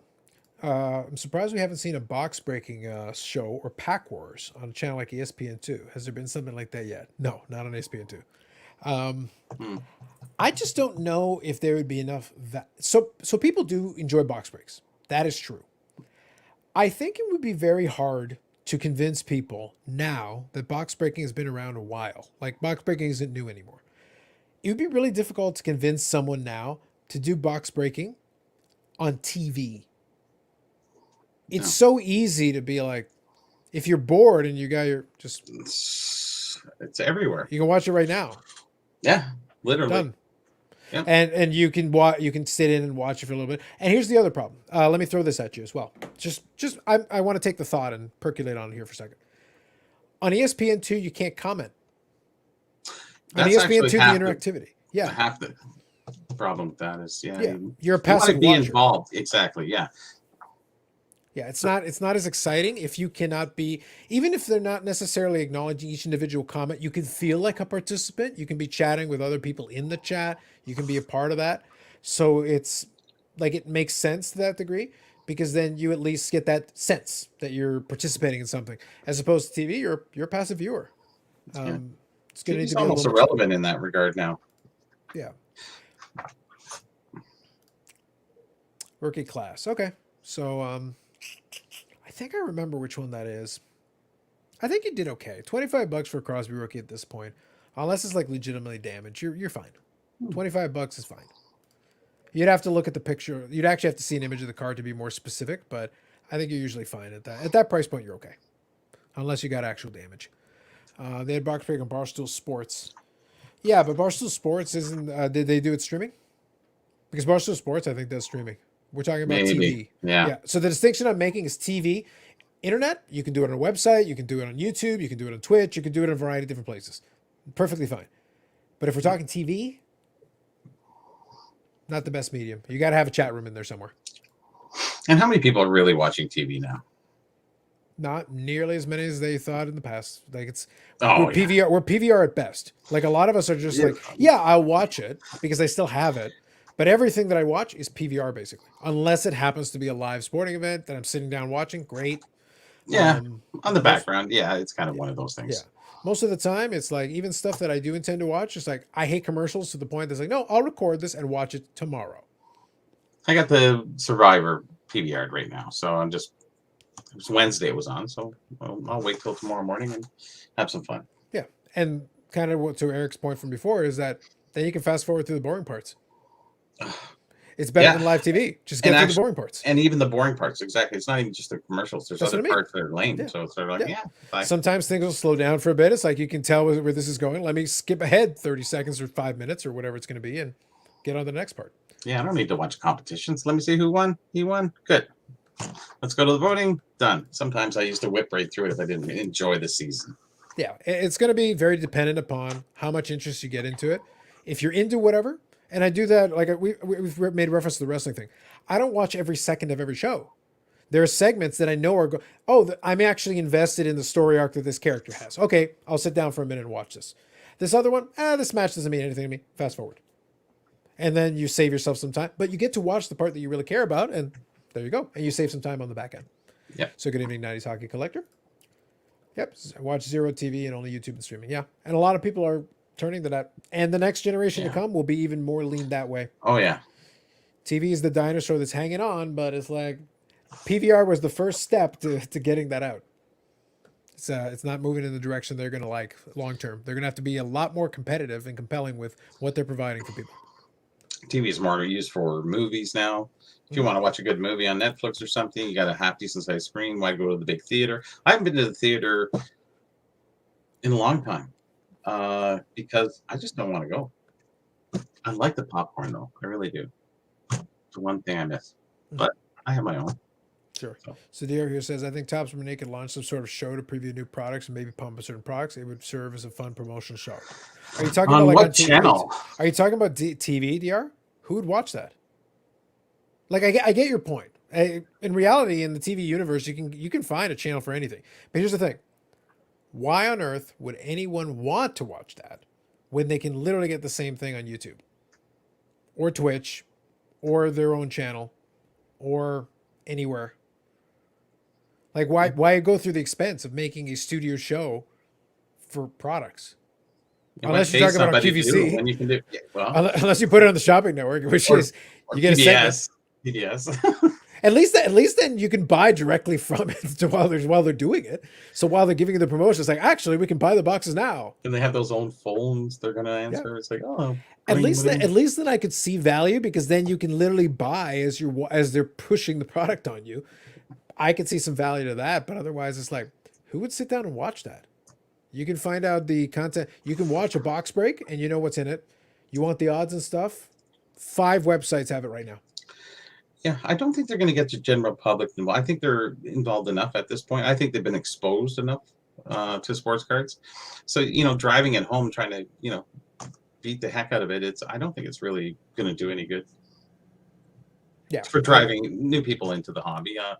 The hobby's the hobby. It's, whatever way you want to come in. Now it's an investment side of it more so than it is just the hobby of nostalgia. So going forward, if they'll find out about it, everything's out on the internet. Everything's out there. I think your best bet at this point, if you want to promote stuff, is going to be getting if you can do a couple commercials here and there, at least because we rarely see commercials for the product. If you want to throw a couple in there, some in certain places where you think people might see it. And here's where our great fanatics overlords, who we love, who are the best. It's important. It'll be at 3:30 in the morning. That's the problem. Yeah. But if they end up doing what they could do, and they could start promoting it at the stadiums, they could have product at the stadiums, they could do That would be kiosks smart. and stuff like that. Yeah, and you've already got sports fans right there. You've got a captive audience that already is inclined to be interested. Yes. It's probably a heck of a lot easier to sell packs and boxes in that arena. They have gift shops too. 100%. That's what I mean. Like, Fanatics already does this in college football stadiums and stuff like that, and in major league sports stadiums. The Fanatics product is being sold out of booths and kiosks at there where they sell it. Well, it's like, put a couple of boxes there. Yeah, why not? It's easy. Good evening, Paul. It doesn't have to be TV, just their website or YouTube channel. Well, they kind of already do that. Oh, and also distributors do that. If you go to like GTS and they do like product previews of every product, and nobody watches it. The commercials during the game would be great too. That's what I mean. Like, put it in the spot where people will actually see it. That is an audience that's already inclined to be interested. Sure. You got a better shot. This one here, it's like, yeah, you could do it on the YouTube channel, and I agree that the manufacturers could do a better job of that themselves. But like I said, distributors like GTS literally review every and any product. They talk about the configuration of the box. Sometimes they'll open a box on there, and those GTS, I want to say, let me see, GTS distribution, they don't get a lot of views because people really aren't that interested. I understand why they mean putting it on TV. I can see where you do have that captive audience. Opposed to the internet, if you go on the internet, it's hard to find so many different things. There's every site out there. There's so many different. Look at YouTube alone, trying to find what was that thing you saw? Where was it again? Send me the link. I don't know. I can't seem to find it. And that's what happens. We get so lost and buried in the internet and Instagram and TikTok and whoever else. Is MySpace still out there? Dare we live the dream? Facebook. There's so much media. It's so hard to rein in that focus. Okay, I actually want to show you guys this because I think it'll be illustrative. So this is Go GTS Live. So this is, GTS's YouTube channel. Okay? And in it, they've got a bunch of segments, and they break it up into little pieces. If you don't have a lot of time, you can get it. They literally do multiple box breaks for these episodes. And they'll also cut it up so you can watch a box break if you're interested in just one product. So they're literally showing you what's in the product. And Go GTS Live, that's their web show that they do. So it's an hour and 41 minutes, 94 views. Huh. Hold Me Back. The one from a week ago, 183. The one from 3 weeks ago, 73. 4 weeks ago, 101. What do they do on that show? They literally just talk about product, open boxes, talk about news in the hobby. No one cares. But they'll watch, Sports Card Investor give you a top 5. Maybe he should be the one. Maybe he should be the one to do it, because then at least they'd watch it. Yeah. Like, I'm not knocking it. At the end of the day, at least they're trying. At least they're doing something. But sure, nobody really cares if they want to. But here's the thing: if you want to watch box breaks actually do really well. The best promotion a product can get is box breaks. But it's not a formal commercial. It's somebody just opening product. So if the manufacturer wants to give product to some of these people intentionally to get them to break the product, thereby giving the promotion that way, there's your commercial. That's your commercial. Done. Yeah, it would be good to see. Yeah. I don't really. It doesn't much matter to me, unless it's the Tops doing Japanese cards. Well, I'm there for the box breaks for the hand fighters. I'm ready. Listen. We gotta get our box breaks for hand fighters. I'm hoping they distribute in North America, because I'll call up my buddy and go, dude, we got to go half-seas on a box. We got to get some hand fighters cards. They might have a good laugh. They just might hold the license and they might manufacture over in Japan. That would probably be my expectation. I would be very. I don't know how much they could sell. I don't know how much they could sell here. They'd sell a box to me and my buddy for entertainment purposes, but that'd be about it. I might have the full allocation. I might have the market cornered on hand fighters cards. That might be it there. Yeah. But it is what it is. It's I think a lot of times it really comes down to folks saying, oh, why don't they do this? Well, they did, but no one cared. Yeah. It's not the manufacturers could definitely do more. Like, let's be clear about this. They could definitely do more to like actively try to promote their product and help sell it. Or they could do less, but better quality of more. They could, but if you do better quality of more, the average consumer doesn't care. You're still trying to sell the product. You say that better quality would help. The average consumer wouldn't know the difference. They'd open 100 packs of it. The only thing that would happen is they'd be like, you would get less defects, which is cool. People complain when they see defects, Mhm. but if it was the greatest premium quality of all time, you're getting beautiful bang for your buck. They don't care. They'll buy one extra box. Oh, wow. You tripled the price of the product from the manufacturing side of it, decreased your profit margins, and you sold one more box? Yeah, Woo! there you go. Or you make something that's garbage and you sell 50,000 more boxes. Woo! Yeah, you can't win either way, I guess. Yeah. I love the idea, but I think the buyers have proven they don't care. If they cared, then they'd stop buying the bad quality product to send the message, hey, we demand that you hold the line on a certain amount of quality. Our expectation is that you do this, otherwise we will not purchase product. Then that's a clear that hits them straight in the wallet. That's the message. Oh, okay, hold on. We better make sure our QA is up to spec Yeah. because they're not buying the stuff. Oh, but they're buying the stuff anyway. Then send them to the garbage. What difference does it make? So Metal Universe, wasn't that the yeah. Yeah. And that product was always going to have difficulties because foil is very difficult to get it. Like, it's legitimately very difficult. So I can't blame them for having an issue, but it's like you'd almost have to hand pack it, which means you'd have to reduce the quantity you produce, which means you'd have to go almost to the leaf model and you'd have to be low production. You'd have to be really low production because that's your only shot, because you have to almost inspect them visually one by one, which means the price per pack and per box goes up. Brian, how do you do it? They produce less. That's it. They just produce less. So they've got and they're already coming in basically one touches. So like for those premium products, like they're already in one touches.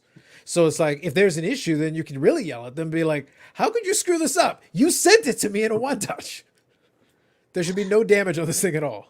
Yeah, I think we did that the other day with the product, and the guy opened it and he had an 8.5 grade. What was that from? Yeah, it's like, really? Which Good is product. which is embarrassing if you think about it. It's like, no. A 9, at least a 9 Yeah. to a 10. Like, come on. Absolutely. You're the manufacturer, for God's sake. You're going to 8.5. Yeah, Whatever. but that's the point. Like, if you're already releasing it in that kind of a holder, then the expectation is no, you'd better be pretty much on point with your quality control, because you're not producing so much that it should slip through the cracks. That should be an anomaly. If it happens, then certainly you respond extra. Because I have seen that there have been some folks that have had the odd problem with Leaf. I can make fun of Brian Gray and Leaf for different reasons, but their quality control generally is pretty good.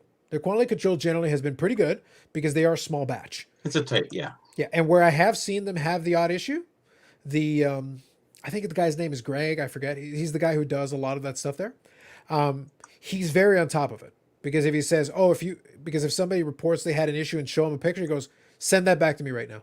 We'll get that fixed for you. Because their expectation is that no, it should be pretty close to. It will never be perfect, but it should be pretty consistent, good quality. Yeah. So we'll give them that.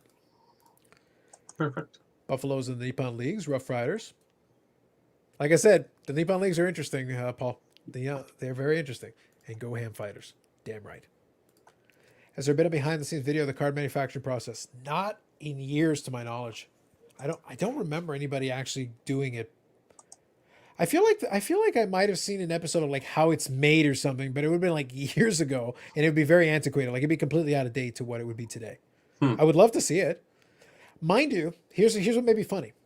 And I don't know if it's representative of all the manufacturers today, but maybe the reason they're not doing it is because all of them are sending it to the same factory. Oh, no. Because you go to a third party. I know Leaf doesn't make their own, like, they don't make their own cards. They do control the packing out process. Once they get the stuff, then they can challenge the actual manufacturer and say, like, hey, you guys messed up this batch, fix it because I can't send it out like this. But they're not the ones actually producing the cards. Who's this? Topps? Panini? Who's on that one? Yeah. But you can imagine, though, there aren't that many. Like, if you don't own it in-house, that means you're relying on another manufacturer who's going to make this for you. Well, if they're making it for you, they could certainly make it for somebody else. Yeah. You could have contracts with Topps and Upper Deck and a couple other ones out of the same handful of businesses. And that's where the manufacturer is actually happening. So how do you show the behind the scenes if they're like, we're a private business and we're not going to show you behind the scenes? That's ours. Mm-hmm. There's a really cool one on how they make the jersey patch cards in IG. Can't remember who. Maybe it was a card porn repost. Okay, very nice. Yeah, I know Carvin gave a little background on some of how they did some of their more elaborate memorabilia cards when I chatted with him. He gave a little bit of background on that because he is familiar, obviously, with the manufacturing process. But it's one of those things where, like, basically a lot of the manufacturers are basically design firms. They come up with ideas, they acquire the memorabilia, they do all these things. They acquire the raw material, and then they give specifications and then hand it off. So a lot of the manufacturing issues are coming from wherever they're getting it from.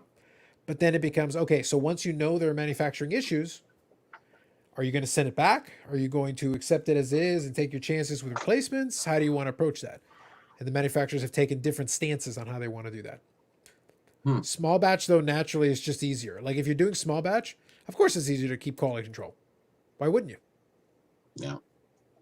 So it is. So let's see here. Me games for me. Oh, here we go. Sorry, I didn't catch the first comment. I have an old VHS tape of a couple of Nippon League games. When I was in college, my mom hosted college English as a second language students, mostly from Japan, and the one girl had her tape. Okay, very cool. If it's Nice. sealed, you can get water degraded. Oh, you could now, yeah. Imagine if they graded regular VHS tapes that you tape something on. The VHS tape is in great condition. It's like, what is that? Reruns of All in the Family. Oh, I got most. right. I got most of season 2. It's like you Yeah. hand labeled it, but the hand labeling is on point. It was not written over. It's not like the Kawaii. This was original. I know. I got to get some of mine converted over, anyways. I have some old, some really old ones. Of a guy with a collection through his whole house. There was a path to walk through. He was it's crazy amount of toys and games and a path through the whole house. Christmas trees up 24/7, 365. It's just, and I got to get that video so I can show it somewhere. Do you have one of those converters for either DVD or whatever? No. Oh yeah, I do. No, not converter. No, sorry. No. Do you have, because there were converters and there were also the VCR DVD like combos. So you'd have one where you'd have a VHS side and then the other one to burn it onto a DVD. No, I don't have that. Okay. Because we had a guy when I worked at liquidation store. So this was years ago now, but I worked at a liquidation store, and we actually had a very large VHS section because they had pallets of it, and we were selling for 50 cents. We were literally just trying to get them out the door. But there would be guys that would come in and buy like 500 VHS tapes. Really? And sometimes I'd ask them, especially if they were regulars, they come and buy a couple of hundred, and I'd just be like, "Hey man, so what do you do with old tapes?" And he goes, "Oh, I've got one of those machines, and I just convert them to DVDs." And I was like, "Oh, okay." So he wanted to have the movies, but he wanted to get them cheap. Obviously, 50 cents is pretty cheap. And you got the converter? Yeah, you convert it into a digital format, then you can put them into a little book, and you got your DVDs with all your movies and stuff, and you can rewatch them whenever you like. There's lots of companies out there that now do it for you, but it's still a service fee on top of that. So yeah, if you're doing it in volume like that, you obviously have to consider your options. But I knew some of them were pretty militant about it. They buy a couple hundred at a time, so they were serious about it. Yeah, I'm gonna have to do mine anyways very soon. I got lots of old stuff. I got all the stuff from the expos too. All the most of them I have on file, but there's still a few that are locked away. And well, it's the little cassette tape that was that you could put in a VHS. You know, those ones you can pop in. Oh, so basically you had the VHS and then it was a converter, so you put it inside of it. Yeah, I have that because I had those little cassette tapes back in the, I don't know what it was, early 2000s. I used to know the formats on those pretty well because there were a bunch of them that were around at that time, but I know exactly what you're talking about. I think my dad had a couple of those, and then eventually he started off with a VHS camcorder, and then eventually switched to one of the smaller formats because it's just easier. It's more handy. Because then you get the smaller. You put the full VHS in the camcorder. It's such a nuisance. Like a TV man, almost like with. Yeah. And eventually he was able to get you get smaller and smaller camcorders with the smaller things. But it was always, you had to find all these different ways of ingenuity of like, okay, so how do we convert it to a format that's more useful? Because this is not handy. It's smaller, but it's like, actually now we got to find a way to convert it or to get it off of this or to do whatever. And let's you can plug it into the TV. You could. Oh, for sure. But watch it that way. It's so inconvenient. You just want to pop it in a disc, and I'd really like to break it up and use Movie Maker and make it, a nice little, because some of the things are on there continuously, and there's 4 different things that you've taped over the time. So you want to kind of break them up. So rather than getting them all on DVDs, then you'd have to break them up yourself while paying for somebody to do that, and they'll just put it on one DVD. Because if you had that machine, you could kind of do it yourself and break it off there and go, okay, that's fine, and I'll do another one with a different thing on it. So something to look into, because those must be cheap now, right? Oh, a lot of that stuff is, yeah, for sure. Goodwill. VHS C format. That was definitely one of them. I know there were a variety of the smaller formats. Some of them didn't do as well, but some of them definitely hung in for a while. It was funny though, and I got to see if he still has them because I know he did for a long time. I wonder if he still has his Betamax. Mm. I know he's got the machine. I'm curious if he's still got the tapes because I Yeah. bet you that Betamax machine still works. I'm confident it still works because we took good care of our electronics. So like, unless something happened and it got short circuited or something, most of that stuff lasted. If They you were better made too. The Yeah, betas. so it's one of those things like if you didn't mess around with it, you left and you just used it as is intended, you were probably okay. But I remember, yeah, he would use the Betamax tapes and record stuff off TV and whatever. And it's like I just remember the Simpsons episode with the guy who's always the thief, Snake, and he's like, and he thought he was stealing a VCR, and it was like, oh no, it's a beta, and I was like, yep, Damn. damn right, buddy. See, that's the one thing I never watched as a kid or watched growing up was The Simpsons. So Yeah, I understand the references, but I don't get them yeah, because I don't remember watching them. yeah. I didn't want Steven to watch because it was really wasn't for a 7-year-old, 6-year-old, No, you know. no. But every kid was watching it from 4. It didn't Oh matter. yeah. But And it's not. But I was one of those strict. I I think he says fair now, but I mean before it was strict father Mm, kind of ish, and now fair because now he's old enough to realize that hey, well, it wasn't that bad. But yeah. as a kid, you're so suppressed because you can't watch The Simpsons, like, Mm. and then all the other shows that were on too. It was like, oh my gosh, Oh, I think he just wanted to watch it for fun, but I don't know. yeah. Unfortunately, the first, like the that was still from because since it's a VHS reference, that's still a fairly early Simpsons reference. So that'd be from earlier in the run when the VHS line and the Betamax line would hit better. Yeah, You try that the line leather now, one. and a lot of people be like, What's that joke? "But also, what's a VHS?" It's like, "All right, we're done here. Yeah, Please leave." next. It's like you're gonna miss that. That reference completely overshot you on both sides of the joke. Yeah.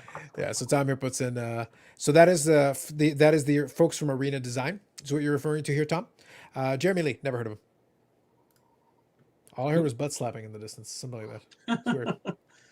You'll get that reference at the beginning of the show. Yes.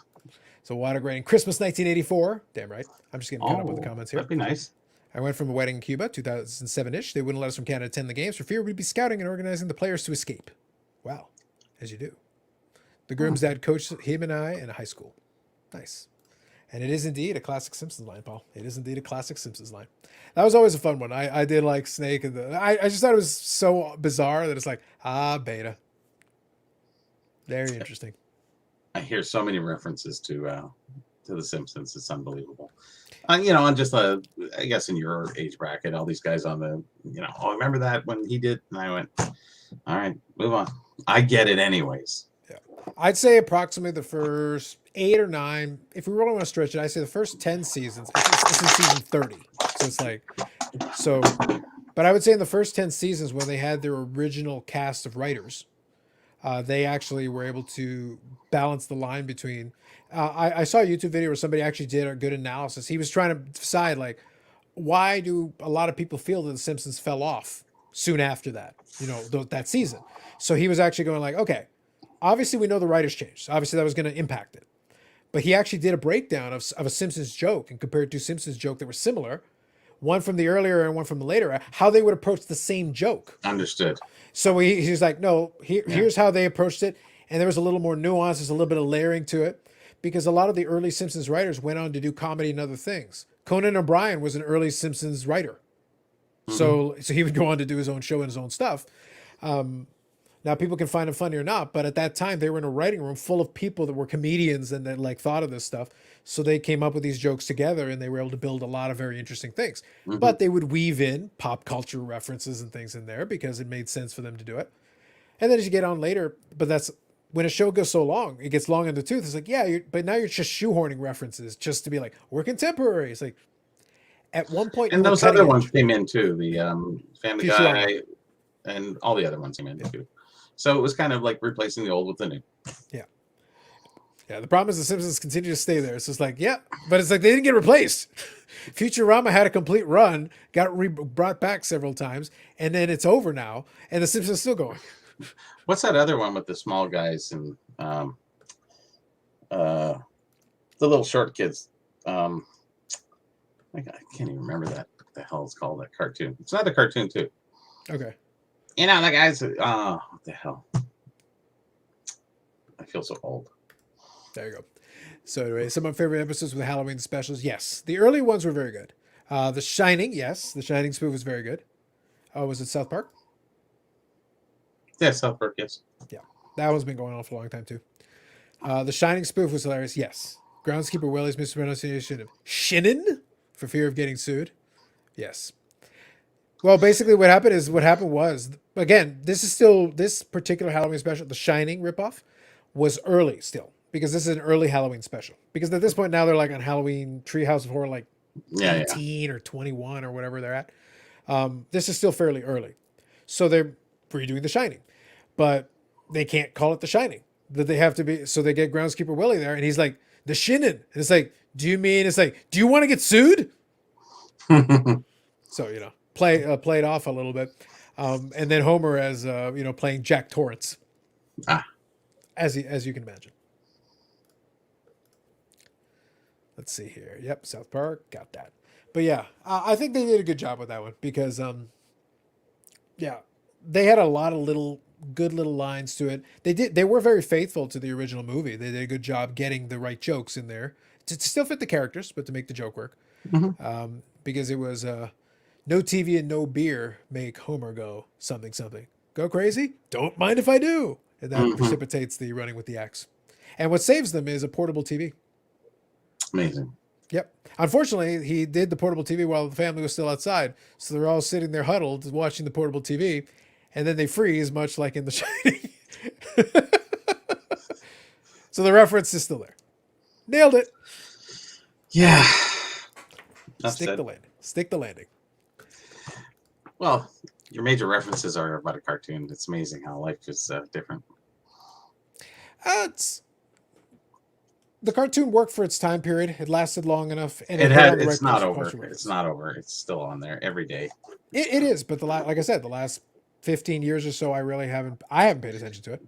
Like I don't really know what they've done the last 10 or 15 because it's like there's nothing there for me. Most of the current references are like, I don't really need, like I said, I don't watch TV very much, so it's like I don't really need you for that. So it's like, but you served your purpose at the time you served it. Other references like, we can reference The Shining. What do you want to reference it? That's the difference. Red Rum. What do you want? Red Rum. Yeah, it's that's old. Yeah. See, that's where I fell off. So I'm at your stage where you are, back in the 90s. Mm-hmm. Yeah. So all that stuff. The only cartoon that was on that was called "Wait Till Your Father Gets Home," and it was the first cartoon that was a family kind of thing, but it was clean and whatever. Wasn't as jocular as The Simpsons for sure, or South Park. South Park, there's a few funny ones because I see these little clips here and there, right? So yeah, they have their. I will say they are smart in a lot of it. Some of the stuff is like, you're just trying for the sake of getting a reaction, but they'll hit on a couple of where they do a good job. Cartoons allow you to do a lot of satire. Sure do. They allow you to make fun of certain things in a way that you can't do. Exactly.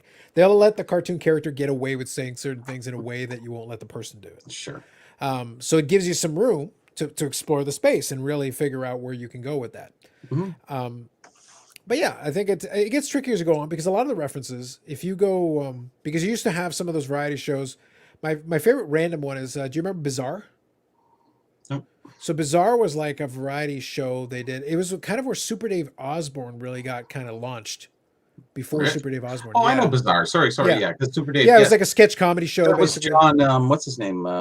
He was in Bizarre. John, the redheaded, the funny guy, the main guy. Yeah. I used to watch some episodes of that quite a bit. It was good. It was good, but it was one of those things where but it would be a really obscure reference. Like you got to be a certain age or have been able to see it to get it because it's so out there. You won't catch it otherwise. Like it won't. I got them because it was in my era. They were perfect. Bizarre. Yes, I do remember that. Yeah, and Super Dave Osborne was there doing his stuff early on there before it became the Super Dave Osborne show, and he took the character and expanded it from there. But he was doing some stuff. He moved on. Yeah. Super Dave was on there, and who remembers the host? What's his name? John something. It's a little Scottish guy, Irish guy. No, Scottish. Pretty sure. John. Maybe it's not even John. Paul.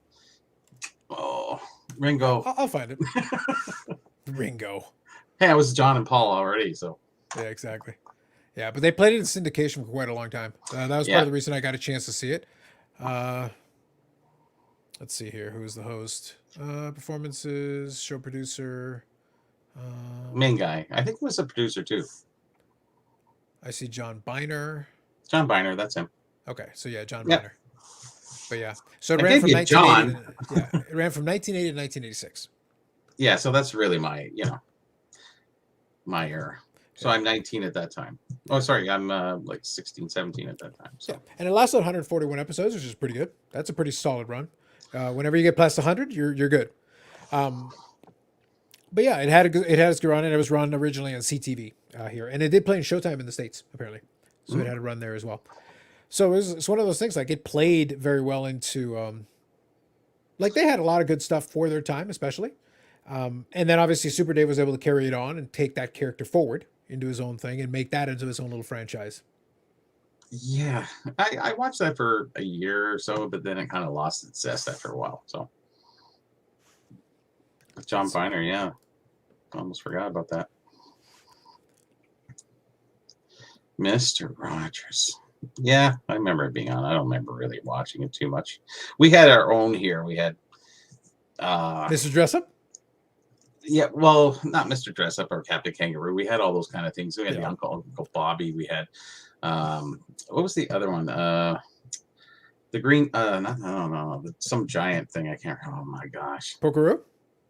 No, oh, that's Polka Dot Door. Yeah. Actually, because there's 10 years difference between my sister and myself, she's 10 years younger. Yeah. That I used to watch, and she used to hate Pokeroo. Yeah. It's just scary because he used to bounce around, Pokeroo. Anyways, don't worry, I've done all that. So I got to watch those things with her, while she was, because they're kids, right? You got to put them in front of the TV. So what are you going to do? But yeah. Yeah. So bottom line, DR, yes, but what about him? Yeah. Like Mr. Rogers had like a 30-year run. So yes. See Mr. Rogers. That's like saying, did you ever hear of Bob Ross? Yes, I've heard of Bob Ross. Or Captain Kangaroo. Yeah. Or exactly. Howdy Doody. Yeah, if they had a long enough run, especially like if they had a long enough run, so it's like, yeah, they'll in syndication they'll rotate around. Paul, I still remember how that intro goes. That's how bad it is. Pokeroo and his bingo card. Damn right, Paul. Well played. Well played. Well, I told you the story that I waited in line to get my sister the Cabbage Patch doll. So. Oh, okay, nice. Well, Cabbage Patch So dolls by the way, come in guys, I'm not. We're not dragging ourselves down the polka dot door, kids cartoon route. It's They're you like, guys. it's like y'all need to help us out. Where do you want to go with this? We'll adjust it. We'll steer the ship accordingly. But if you want to get stuck in Pokeroo polka dot door territory, like we'll play along. Like Yeah, we're in the TV genre right now, so it's like we can move around it a little bit though. It's like it's like there's only so much depth we can go into that category. It's like I can refer to some stuff, but it's like it's not that exciting for me then as it was fine, but it's one that what was the name of the stupid thing? There was one. I have to think about because a lot of those you could describe them with a characteristic. If you give the right characteristic, you're like, yes, it's that show. dang. There's one that I'm thinking of in particular, but I got to think of what the best way to describe the defining characteristic is. It'll come to me, but I got to give that one a little thought. Like similar to Bizarre kind of thing, or are you talking about cartoonish? Well, from a bizarre standpoint, the one that I liked the Red Green Show, which was kind of fun. I liked what they did with that one. They did a good job with those. Scotch with duct tape, yeah. It was duct tape, man. Duct tape fixes everything. Listen, my dad and I will still make the joke when he tries to do repair on something. It's like, why don't you get some duct tape? And he's just always like, it'll fix everything. It's like, I remember her name so well because it was such a weird, odd name at that time. Her name was Morag. And I went, that's just an odd name. It just doesn't flow off the tongue very well, Oh, what's your name? Oh, Morag. What? Anyways. Heard of Captain Kangaroo with smoking cigarettes and playing. Yeah, solitaire. Deck of 51. Not 52. You got you, Paul.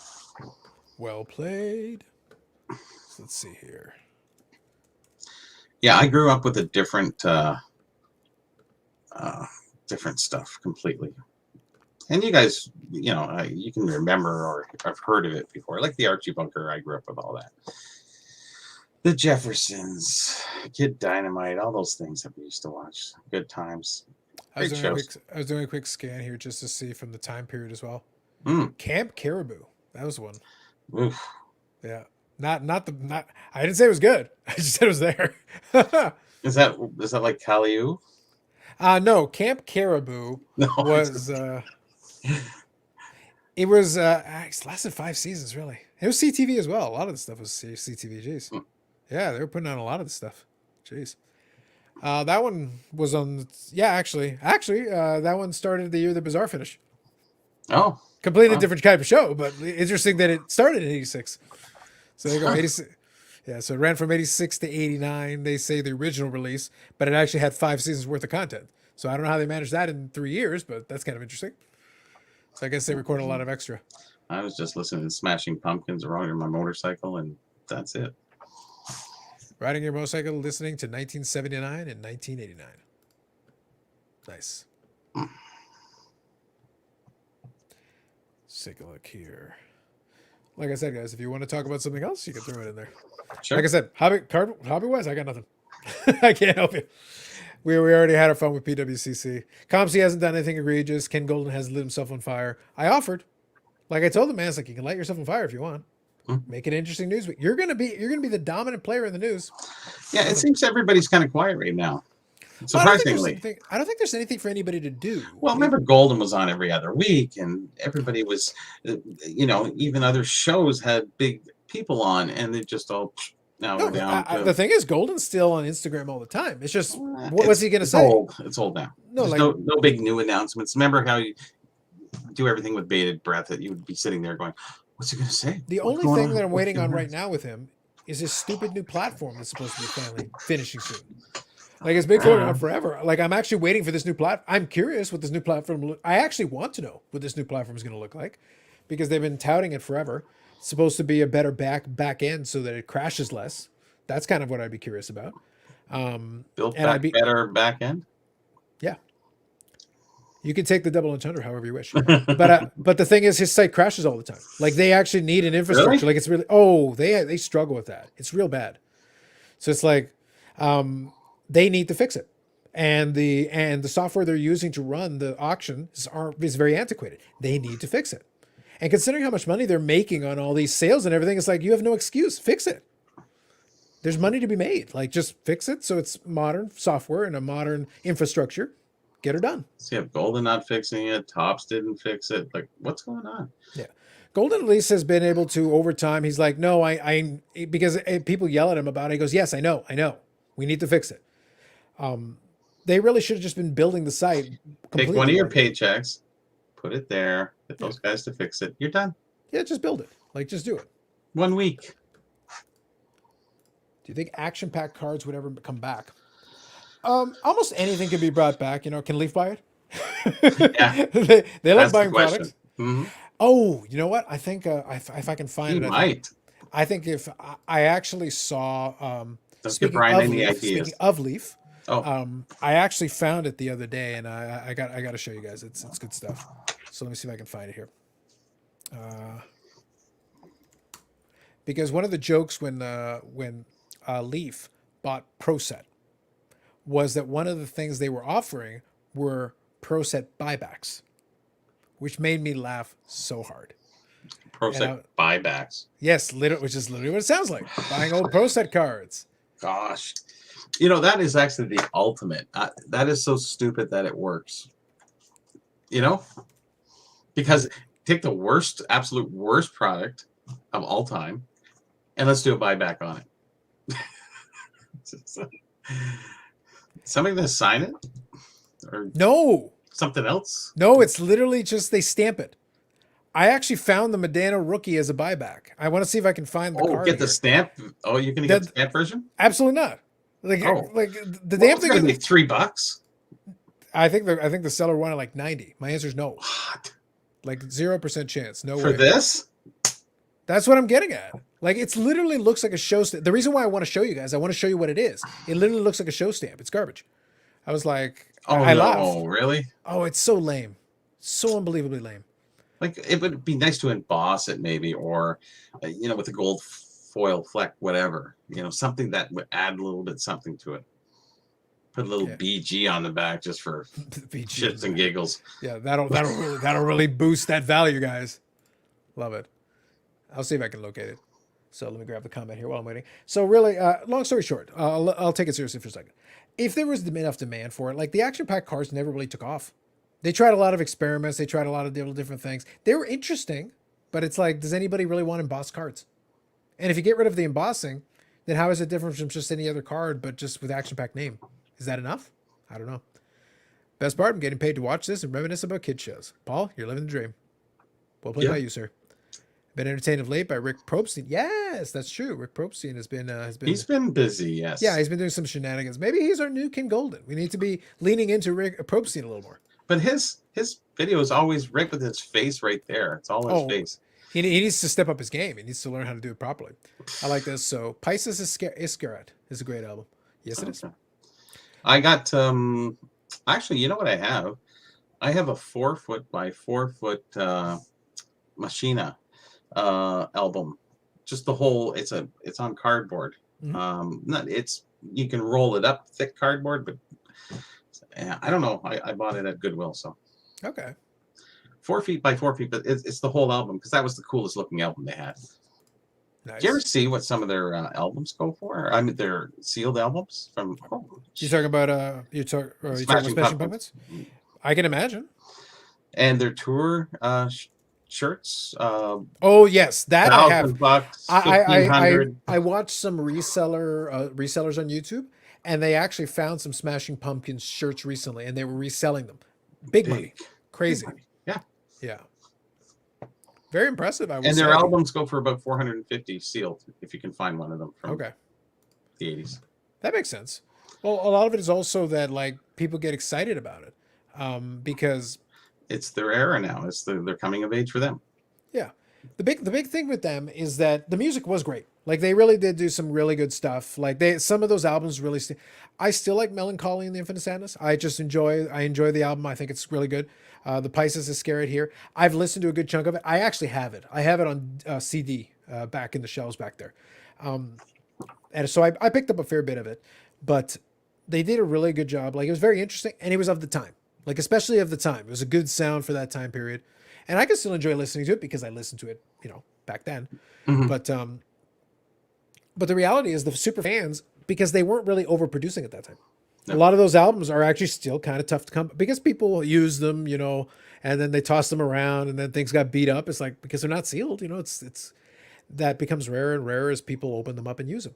That's basically what happened with Matthew Good and Beautiful Midnight when he came out with a vinyl, because it was limited edition, because at the time vinyl hadn't made a resurgence yet. So I think it was only like a print run of maybe 5,000 or less. And it sold out right away. And for years it was like $300 or $400 if you wanted it, because there was one print run. They never reissued it. It was only a couple of years ago they finally did a reissue. And it's different, like it's not the same. I got the reissue just because I wanted to have a copy and I didn't want to pay the $500 or $600 which it is today for the Cardinals. They're going to be regrading vinyl now. They've always reprinted vinyl. There's always been second or third printings. They're going to start grading vinyl now. Oh yes, well that's a different story. What's the holder going to look like? It's going to be a big holder. So this is what I'm talking about right here. So there it is. Pro Set Memories Buyback. Also, that gold stamp there. That's it. 4 or 5. It's embossed, right? I believe so, yeah. Okay, they did something to it. Yeah, but that's it. So I said 3. How about 13? They didn't do anything to the back. Nope. That's it's like he's skating off. That was such a horrible picture of him, eh? It's like I'm going off to the bench and I'm on a shift change or something. Yeah, that's why I went with the Bowman one. I preferred it. Yeah. There was a better picture. I know Dave's got a comment here. I'll get it in 2 seconds. I like the color code, though. They really matched that up to the green and yellow there. Oh, yeah. No, that part, here's the thing. I make fun of Pro Set because the quality of the card stock was garbage. Yeah. The quality control was... You want to talk about quality control? There were cards that were trimmed in the pack. It was garbage. Oh, yeah. I opened packs and no, this would not meet minimum size requirements straight out of the pack. It's junk. And it's like, do you need to measure it? No, I don't. I just need to look at it beside another card. They're not even close. But the color matching concept was very good. Like I like that they did a good job matching the different teams. They put the colors on the borders and everything. And it made it prone to chipping, which means if you want a high condition copy, it's actually harder to get just because it's like actually the quality control wasn't great. So it's actually hard to find a good copy. It's funny. My friend had a conversation with a lady who worked at Ofici back in the 60s and 70s, and she worked on the line, and she was talking about she was doing the cutting of the cards and what have you, not with the wire like everybody, like Beckett article buggers. 52 tops Mickey Mantle rookie. Yeah, that one too. And what she was saying is that here's the funny part. It says, well, we had to throw out the rough cut ones. I'm going, for the ones that survived, how bad were the rough cut ones that they threw out in the garbage bin? Oh my gosh. And she said there was a lot. Oh, for sure. I can imagine that. Especially with sheer volume they were doing. Well, they were just shoving sheets in, and she said a lot of times and they didn't change the blades. That's actually what Gary Kareen told me. He said they didn't change the slitter blades, and that makes a lot of sense. And then they're putting in too many into the slitter blade, and you're just cutting. You're tearing. You're not cutting at that point. So you put in 4, 5, 6, 7. I don't know, and it's just ripping through them. That's why they had problem. And then they had quotas. They had the quotas, and then they had bonus past the quotas. So you have to reach your quota, which was, you had to be working like steady. Yeah. Not like today, working from home. Yeah. Okay. Sorry for anybody who's working at home. Not that you're working hard, just saying. It would not be on my brand. I lean into, did I mention hashtag effort? Yes. But it's interesting what they did throw at them and the different stories that you hear from different people. So that was my new one for today that I heard. So I thought that was really kind of nice to share with you. That's fair. So I got Dave's comment here. Good evening, Dave. I don't know what you're up to today, but if you want to pop on for a bit, we're just literally just chatting. Has anybody seen Peter Griffin and Brian Gray in the same location? I leave it to Dave to point out. He's not wrong. I haven't. I can't say that I have. It is something worth considering. It's a quandary. Oh, good. We're still going. I thought you might miss you guys. Yeah, I don't know, Josh. It was a bit of a struggle there. We had to go into Bazaar. Open that door. Like we were invoking Pokeroo, man. Like it was a bit rough over there. It was a bit. That's why I say. So Eric has his mountain bike and thing, but I was like, all right, guys. It's like if we don't have any company and you got no topics, it's like the card world is not providing. Although I do have one thing here. So I showed you guys that buyback, and they had started at $95. It did sell. But it was a best offer. So 95 is what he was asking for. Would anyone like to take a stab at what the buyback sold for? Because I can actually show you. I've got it here. But anyone want to take a stab? So 95 was the asking. It was best offer, and they accepted a best offer. How long was it up for? It was only up for a couple of days because it sold yesterday. Okay, 65. Okay, 65. Does anybody? I'll give everybody in the chat a moment to give it a shot. So 95 was the asking price. It is a real pro set Medana rookie worth maybe $1.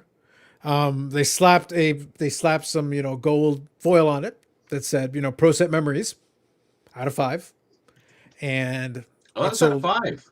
It's out of 5. Number 4 out of 5. So that's what they put by on. the other 4 just to screw that guy up. You could, yeah. So they did that.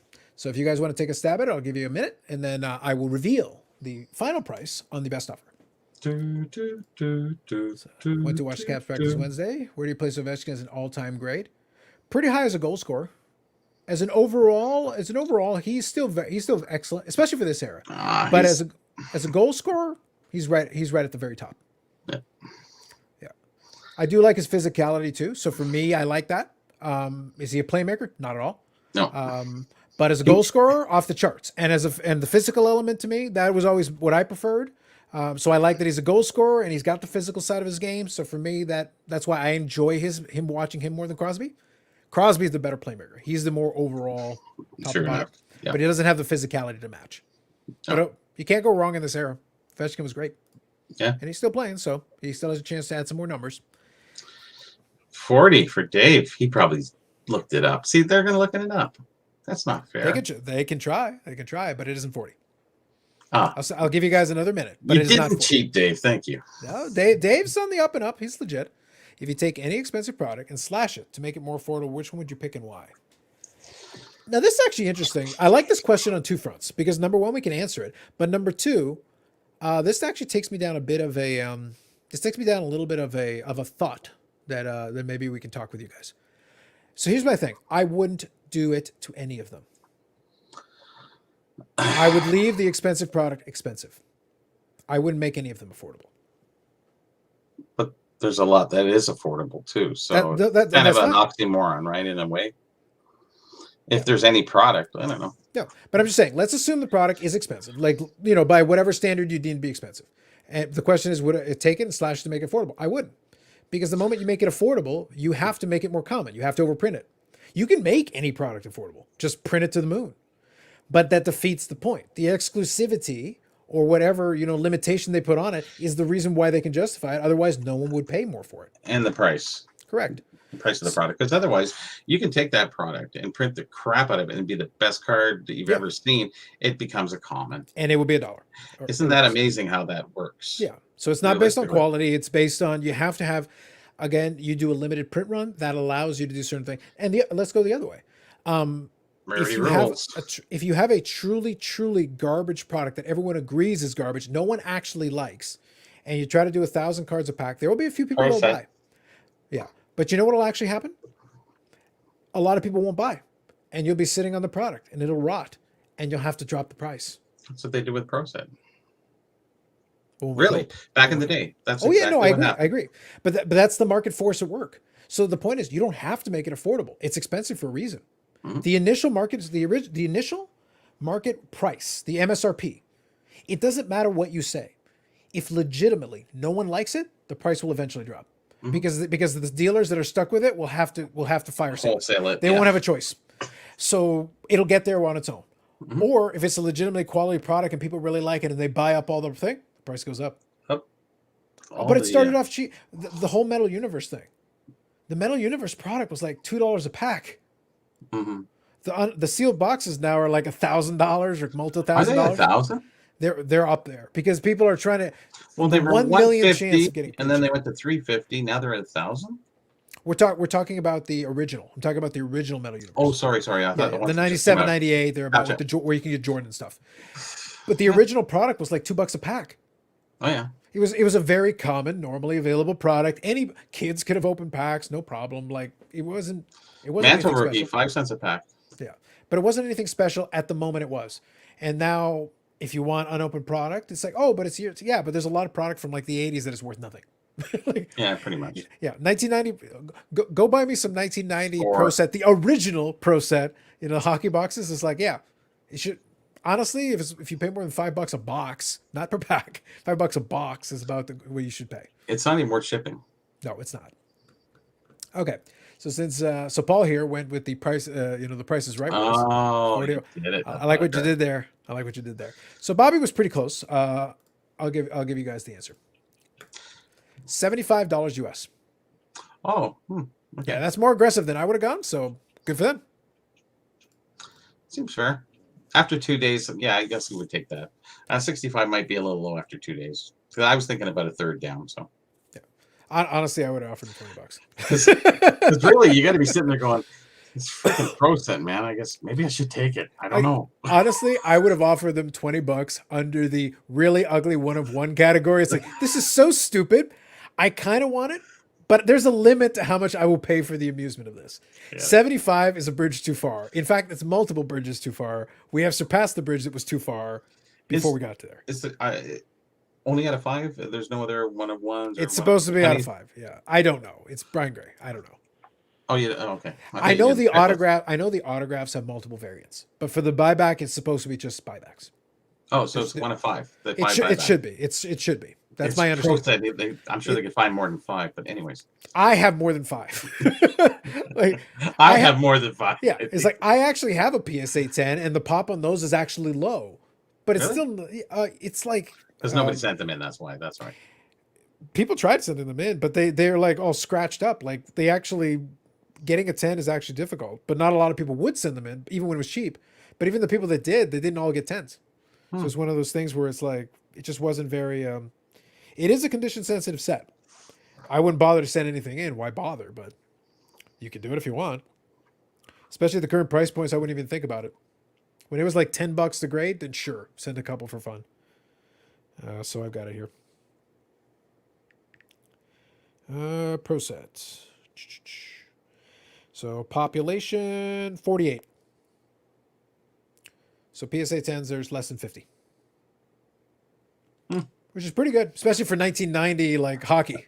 Considering, Yeah, yes. it's a very low. I think that's probably the lowest print run from the 1990 rookie cards from Medina. That's just Medina. Oh, okay, so that's Yeah, Medina. Yeah, yeah, because the Peachy Premier by comparison, 1,000. yeah. Oh, yeah. So it's like they said plenty of those. Yeah, me too, Paul. I'm humming it in my head too. The polka dot door, the polka dot door. They had Let's earworms. go through. Anyways, Yep, they had earworm songs. They knew what they were doing. oh, it So worked. yeah, I remember the original Metal Universe hockey being so condition sensitive, refused to buy it because every card would have a weak corner in the pack. Very true. All that foil, naturally, it's going to chip like crazy. Even those PMGs, like they chip. That's the reason why. Like that's the reason why. So why would you keep making them? Well, the Metal Universe, they didn't really keep making it. They only really made it a couple of years. But they brought it back. Oh yeah, yeah. Because people afterwards are like, "Oh, we want more." It's like, well, you didn't really want it at the time. It didn't sell that well. Settle down. Why do you think we didn't keep it? I need another jambalaya.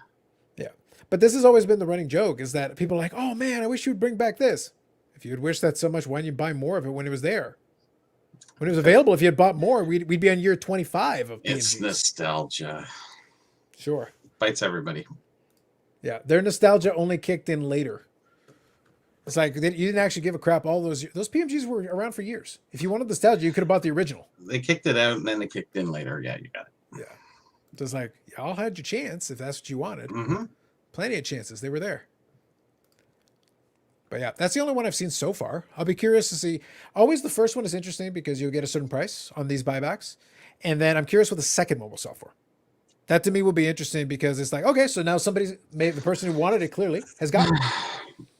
I'm a buyer at $20. What Let's number go. of 5 was that out of 5? Okay, so the 5 and the 1 are going to go for obviously more. The Like 2 and the $21, yeah. if you buy it, yes. Yeah, the bonus. I'll add the $1. Well, the 1 of 5 will go for more than all of them. The 5 of 5, yeah. Normally, yeah, that's the theory. It's still 1990 set. It doesn't matter. It's how I got a slice it. stamp on it, though. Yeah, yeah. Pacific did that. It didn't really help.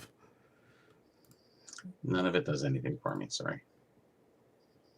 All right, let me just see here. Just scanning through. I should buy back some other old packs, cards, and just stamp them and do a buyback. Or you can get Dapsman on that. I'm sure he'll be into it. We haven't mentioned him in a couple shows. I did actually have a few folks make reference to him here and there in chats and stuff, but it's sporadic. It said he hasn't been really doing anything different. He's kind of doing his thing, his Dapsman-y thing. Really hasn't changed too much. Although I did have the reference. Though I did hear from somebody, it's like, oh, Dapsman mentioned Soto. I was like, oh, it's coming, it's coming. The wave, the Soto wave. Dapsman finally caught up. Apparently, a couple of the influencers are starting to get like hot onto it. Uh-oh. Oh yeah, speaking. Yeah, Victor. He did the rookie card specialist. He did a great video. You guys should go check that one out. I think it's his best to date. He really got into the rookie card history and what have you a little bit after that. With he confronted some people on the internet about something in a nice way, but I'll leave that for you guys to look up. I did enjoy. I did leave a message. I did leave a comment for him that I said is like, I like that you decided to take on Luca Nation in a very polite manner. He did reply back on their video too, and they did reply back to him. But he was very nice about it. Yeah, that's good. Yeah. But taking, I won't talk about that because it's Victor's thing. Let him do it. But that was good. I think we need more of that.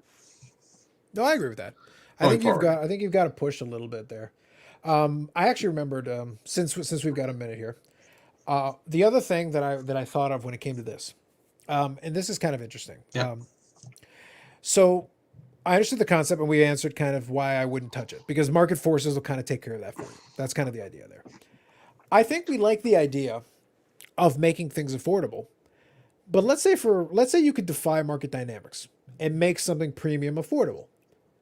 The problem is that as soon as you do that, it's like you've established a value. That's a couple of weeks back I made allusion to. We've established that in the hobby, knowledge is worthless. Well, once you set the price, it's kind of hard to reset the price. It is what it is now. The market has determined it. Then if you do try to get some remuneration for it, everybody's like offended because it's like, well, information's free. Well, it is, but now whether it's good or bad information is free. So there's no so there's going to be no separation there. True. The idea though is if you're taking a expensive product, let's assume it's expensive because you've got something that's more interesting, something that people might clamor for. Well, like I said, as soon as you break demand in there, the price is going to naturally go up, even if you started off as affordable, unless you overprint the hell out of it, in which case it's also not special. So some people, even though aesthetically it's interesting, it's not special, they don't care. It's PMGs in 1997. There you go. Oh, but they're rare. No one cared. Oh, they care now. Oh, but they're foily. No one cared then. It took a while. Oh, now they're expensive. We all care. We all care. Okay, great. Bring it back. Do it again. Yeah. But that's why I kind of people love the idea of having the affordable product, which I get it. I do. Like we like to save a buck.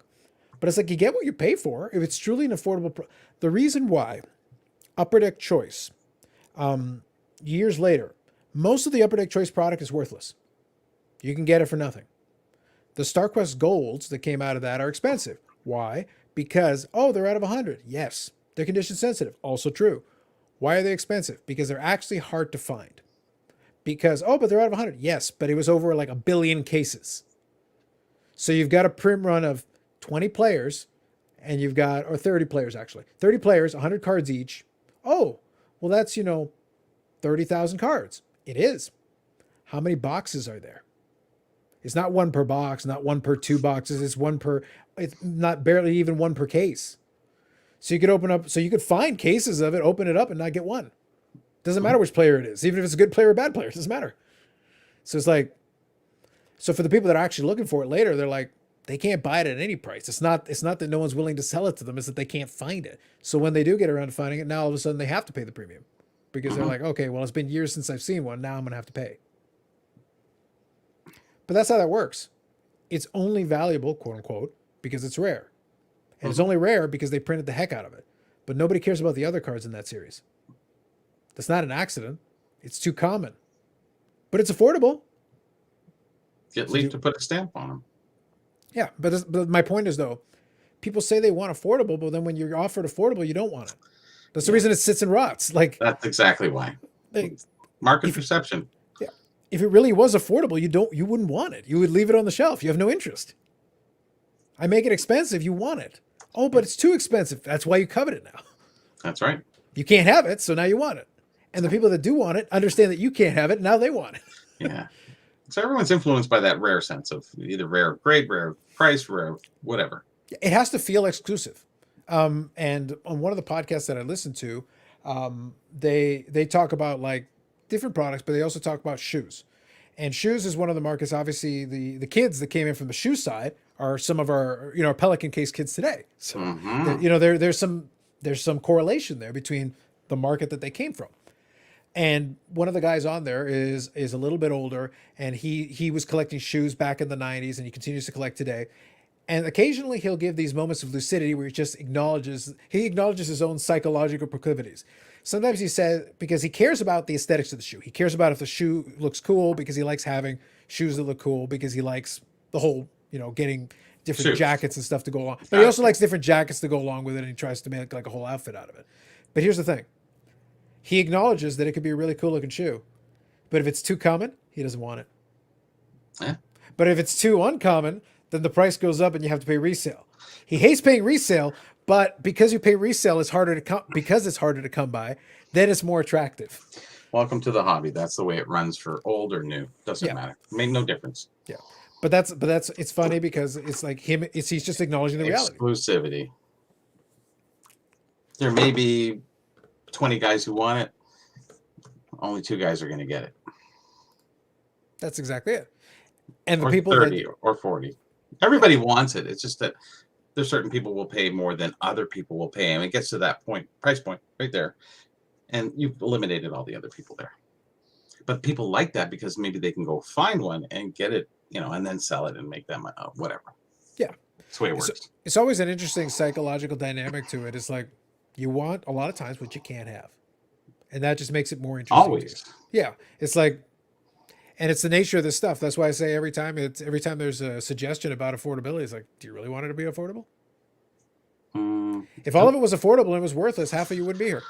you want Not like our audience per se here necessarily, but I mean like half of the people that we're talking about out there, that card show would be a ghost town. There'd be a tumbleweed rolling through. Well, see, that's what I always say is, I always love a treasure hunt every morning. And that's the whole idea that people are waking up. Maybe they'll go to a show and they'll be buried in a box and they'll find it. Or maybe, they'll see it online and with buy it now, somebody who didn't know what they had. Or these are the treasure hunts and the things. So that's that exclusivity. They like it to find it, to try to find it. Yeah, if I found one of those pair of sneakers, man, I just, I went to a garage sale. Look at the sneakers I found. They were still in the box. These are like $15,000 now. Just the driving force is the money behind it. Exclusivity, those are meant for the collectors. Yeah, I think it's going to be one of those things where we'll always have the push and pull. I don't expect that conversation will ever end because it's always fun for people to bring it up. And I go, well, the proof will be in the pudding. If Fanatics goes and creates, UD Choice existed originally because they're like, oh, we need a product for the kids. Great, we made it. They didn't sell enough of it to produce it for second year. They made a lot, but they didn't sell enough. They thought, okay, well, we're going to make it so cheap. Well, then we'll sell a bunch of it. Nope. They didn't. A lot of it was stuck on open for years. Yeah. Let's not talk about Fanatics. Well, there's not much nobody's going to do what they're going to do. Yeah. I'd like to see it in 3 years, but I don't think they'll wait 3 years. I don't think they'll wait 3 years. I think they'll start making moves in the they're going to start acquiring some. They'll start acquiring some stuff. It's just a matter of what and what nature it'll take.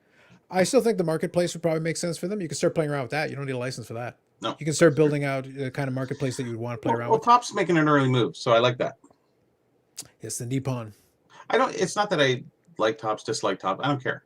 Really, to me, it doesn't. I'm just looking at the market, the way it's moving, just, background kind of thing, backseat. But I like that they made a move because it means they haven't really given up.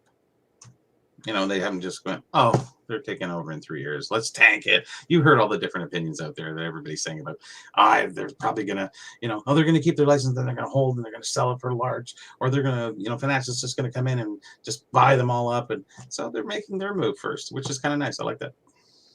Posture. I think it's fair. The part that I'll be curious about is if Panini has their own, if they do anything, because right now they're leaning heavily into the UFC thing, which I get, but that's one particular property. That it's going to be, you need to expand outside of it a little bit because there is only so much you can do with that. Otherwise, you're going to create too many UFC products, and then you defeat your own efforts will be defeated by that. You can't just make too many UFC products to offset. It's like it's not going to work. You need to have something else you can kind of play around with and kind of mix it up a little bit. Cricket still open. Ooh, Bradman with the green hat. I should have wore the green hat. Damn. Legends of Cricket. Bradman. Yeah, where is he now? Mm-hmm. Well, the curator somewhere. Anyway, so here's what I'll say, guys. I'm going to be on call for the rest of the week, for the weekend. So I'm kind of okay. I really don't have anything else too much to add. It's been kind of quiet. Yeah. So I think we can wind her down. If there's anything that you guys want to touch on, hit on it. If you want to use the link, use it. But it'll be auction rules. Going once, going twice. So that's kind of how we'll play it out. Yeah, because it's one of those things. Like I actually can use the time to do a couple of things. I'm happy to chat when we got stuff to chat about, but it looks like you guys are quiet over there. It's a quiet day. You know how I always mention there's 1 or 2 days a week that it's busy or quiet. And, Fridays is generally pretty good because it's the weekend. It's a long weekend. It's Thanksgiving weekend on this side for us Canadians. The Americans, they don't do the Thanksgiving till November. Columbus Day, Bobby. Columbus Day. Oh, okay. Columbus Day. All right. The Columbus Day. My mistake. But regardless, we're having Thanksgiving here. So I think everybody's, but today was one of those slow days. I didn't get many calls. I didn't get any, I don't know. It's very quiet. You think folks took off a little early? Well, because I know at work was we had insane. I'd never seen traffic so bad at 3:00. It's unbelievable today. I'm going, what the hell? I'm backed up over it. This is Scarborough. There's no traffic. Never. Like traffic is like 6 cars ahead of you. This was like 30, 40 cars. I'm coming across Lawrence and over the bridge. I'm going, what the hell's going on today? No accidents, no nothing. Just going, huh. So maybe people are, well, I guess a lot of people are going up to close up their cottages and trailers. Yeah. And right now, weather-wise, we're still okay. Like it's one of those things. Like it's not. The last dash, yeah. Yeah, like it's right now. It hasn't really cooled down. Like it's cooler, Hmm. but it's not. It's not so bad. It's light jacket weather, like at Yeah. most. It's not. It's not bad. So I can't blame them if they're trying to squeeze the last little bit. The reason why I bought those last couple of coolers is like, okay, I can pretend it's warmer weather still for a little bit longer. Yeah. After that, we're switching to the regular beer. We'll get back to All right. normal. You have to get a new mug, a winter mug. Oh, I'll No. put some festive tinsel That'd around be it. nice. Yeah, well, we can be seasonal. Yeah. Maybe we got to do Halloween thing first. Have Oh, some yeah. have like a little wrap with bats or something. Mm. Yeah, Yeah, we need a Halloween go- special. we can go seasonal. Well, let me see. Hold on. So the 15th is next week. 22nd, 29th. Yeah, well, 29th could be the Halloween special. It's pretty close. Yep. Yeah, 2 days off. Yeah, Halloween will be on the Sunday. I'd be curious to see. Actually, I don't know what they'll do in the neighborhood because I don't know if they do. I guess they could do it on Sunday. I guess it would make sense. It's really dead nowadays. Unless you're downtown or in a condo, it's very like people, half the houses, nobody does anything. Kids are just walking around. I think that's fair. So basically, you can buy full size chocolate bars at the dollar store and just give them out if that's what you do. Some people still do a great job. Some do caramel apples at this one place. They've been doing it for like 30 years. Some other great stuff, but most people don't really do much anymore. Yeah, I think do they get do they go crazy on the Halloween decorations? You have to There's tell the folks in the neighborhood to do like lots. the big stuff. Yeah. Well, out in Scarborough, there's a lot of property to the land, and so people do indulge in putting up nice, spiders with the cobwebs all over. They do a great job, but most don't. But there's the odd ones that stand out here and there, all everywhere. It's beautiful. I like seeing that. It's just I like seeing Christmas lights on people's things because that just means they care. You care about your neighborhood, and I like that neighborhood kind of feeling. Yeah, I'll be curious to see this year. I know there's a couple folks that usually do it, but we've got a couple of new neighbor here, so we'll see. We'll see what level they want to do their stuff at. Oh, what do you do at your place? Is there some kind of central? By my place, do you mean like literally my place or the neighborhood in general? Yeah, if there's you're in a condo, so it's a collective. Yeah, but I'm a Community. townhouse condo. Yeah, but I mean, isn't there a common area that they do anything on? No? Oh, there is, and I think sometimes they do. I don't know what they'll do this year, but Mm. we've got enough room in the front that if people want to do crazy decorations, they can. There's plenty of space to do it. Okay. Yeah, so they could literally build themselves out a thing. I think Halloween, I've definitely seen some folks did like a little haunted house thing. Nice. So that's why I say like I'd be curious to see how far they want to go with it this year. They've got some time if they want to do it. So we'll see. Yeah. So Yeah. I know Christmas time, some folks really go out with the lights and stuff and the Santa Claus and all that. The bigger ones are out just down the street because they've got folks that have a bigger lot of property in front, and they've got literally the blow up, the Frosty the Snowman and the reindeer and the blow up Santa Claus, and then they got the lights going all over the place and like literally do it with the trees and stuff, and it's like okay, you're into this clearly. Obviously. Yeah. But that's good. It makes the city look good. It makes I like that part of things. Yeah, the one who does the most is actually at the corner. So when you're driving by that street, you Oh, see the perfect. big old display. It's like, yep, you did it. Yeah, happy Thanksgiving, happy Thanksgiving as well, Paul, and Columbus Day. That's right. Yeah, weird that a city in Ohio wouldn't get a holiday. Would get a holiday. Not that Columbus, but yes. Yep. Watching the NLDS, 2-0 Giants. No, that's fair. Catch up some of that. Good evening, Baz. Absolutely. No worries. I think we're winding it down a little bit, Baz. I know Yannick's watching the game there a little bit. It's been a little quiet hobby-wise, and there hasn't been too much, I think, that the chat wants to go into. So I think we'll wind her down here. So that'll be it this time around. What I'll do is I'll take some time and happy Thanksgiving to you as well. Absolutely. I think I'll give some thought to next week just in case it is a slow week as well, because then we'll maybe put together some evergreen topics because it'll be a little easier. And I'll see if I can get some folks to come on because it's a little easier. We have a little panel discussion. And then I'll still provide the link just if anybody wants to pop on their own, but it's a little easier when people have advanced notice. So we'll do that and see how that plays out. But it'll be good. So otherwise, next live stream will be on Friday again. I'll take a little time and think about it. I've got an idea for an audio podcast version that I want to do probably this weekend. So if I'm not being called and stuck in front of a computer, I'll see if I can record something. Otherwise, pickup video will be appearing in about 12 hours, give or take. So it'll happen. Baz says, fond memories of Polka Dot Door. Sorry, Paul. You're not getting out of that one. I like that you tried, though. I like that you tried. Anyway, When- go ahead.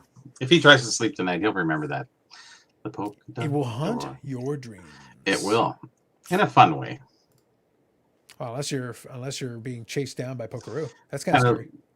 Not like a nightmare, but I don't know, My Little Pony kind of nightmare. Interesting. I'll tell you like that. All right. So anyway, guys, so that'll be it for us this time around. If you be so kind as to leave a like button, it does help out the channel. Subscribe to the channel if you haven't already. We'll come back next week and we'll think about something. Oh, and if you didn't check it out, the last live stream where we had Brad on, I added chapters and timestamps to it. So you can move through the different sections of it. I know some people caught on to that later. I have added them in. So if you want to check out, if you want to hear the Ric Flair story, you can do that. If you want to check out the grading part of the first section, you got that, and you can skip ahead. So it's like you can move back and forth. Facebook find. Yeah, it's all there. So I broke it up into those pieces, and you can skip ahead to the part if you want to, or you can listen to it all the way through. It is really good. It's been one of the most watched ones in a while. So people have been catching on to it. So it's been a good one. Anyway, so it sounds good. Have yourself a good one. Happy Thanksgiving, Yannick. Victor, have yourself a good evening as well. Happy Columbus Day for Stateside West. All right, so we'll finish it off. First time in a while. Still Friday on the East Coast. West Coast, definitely still Friday. Enjoy your full weekend. Have a good one, guys. See y'all.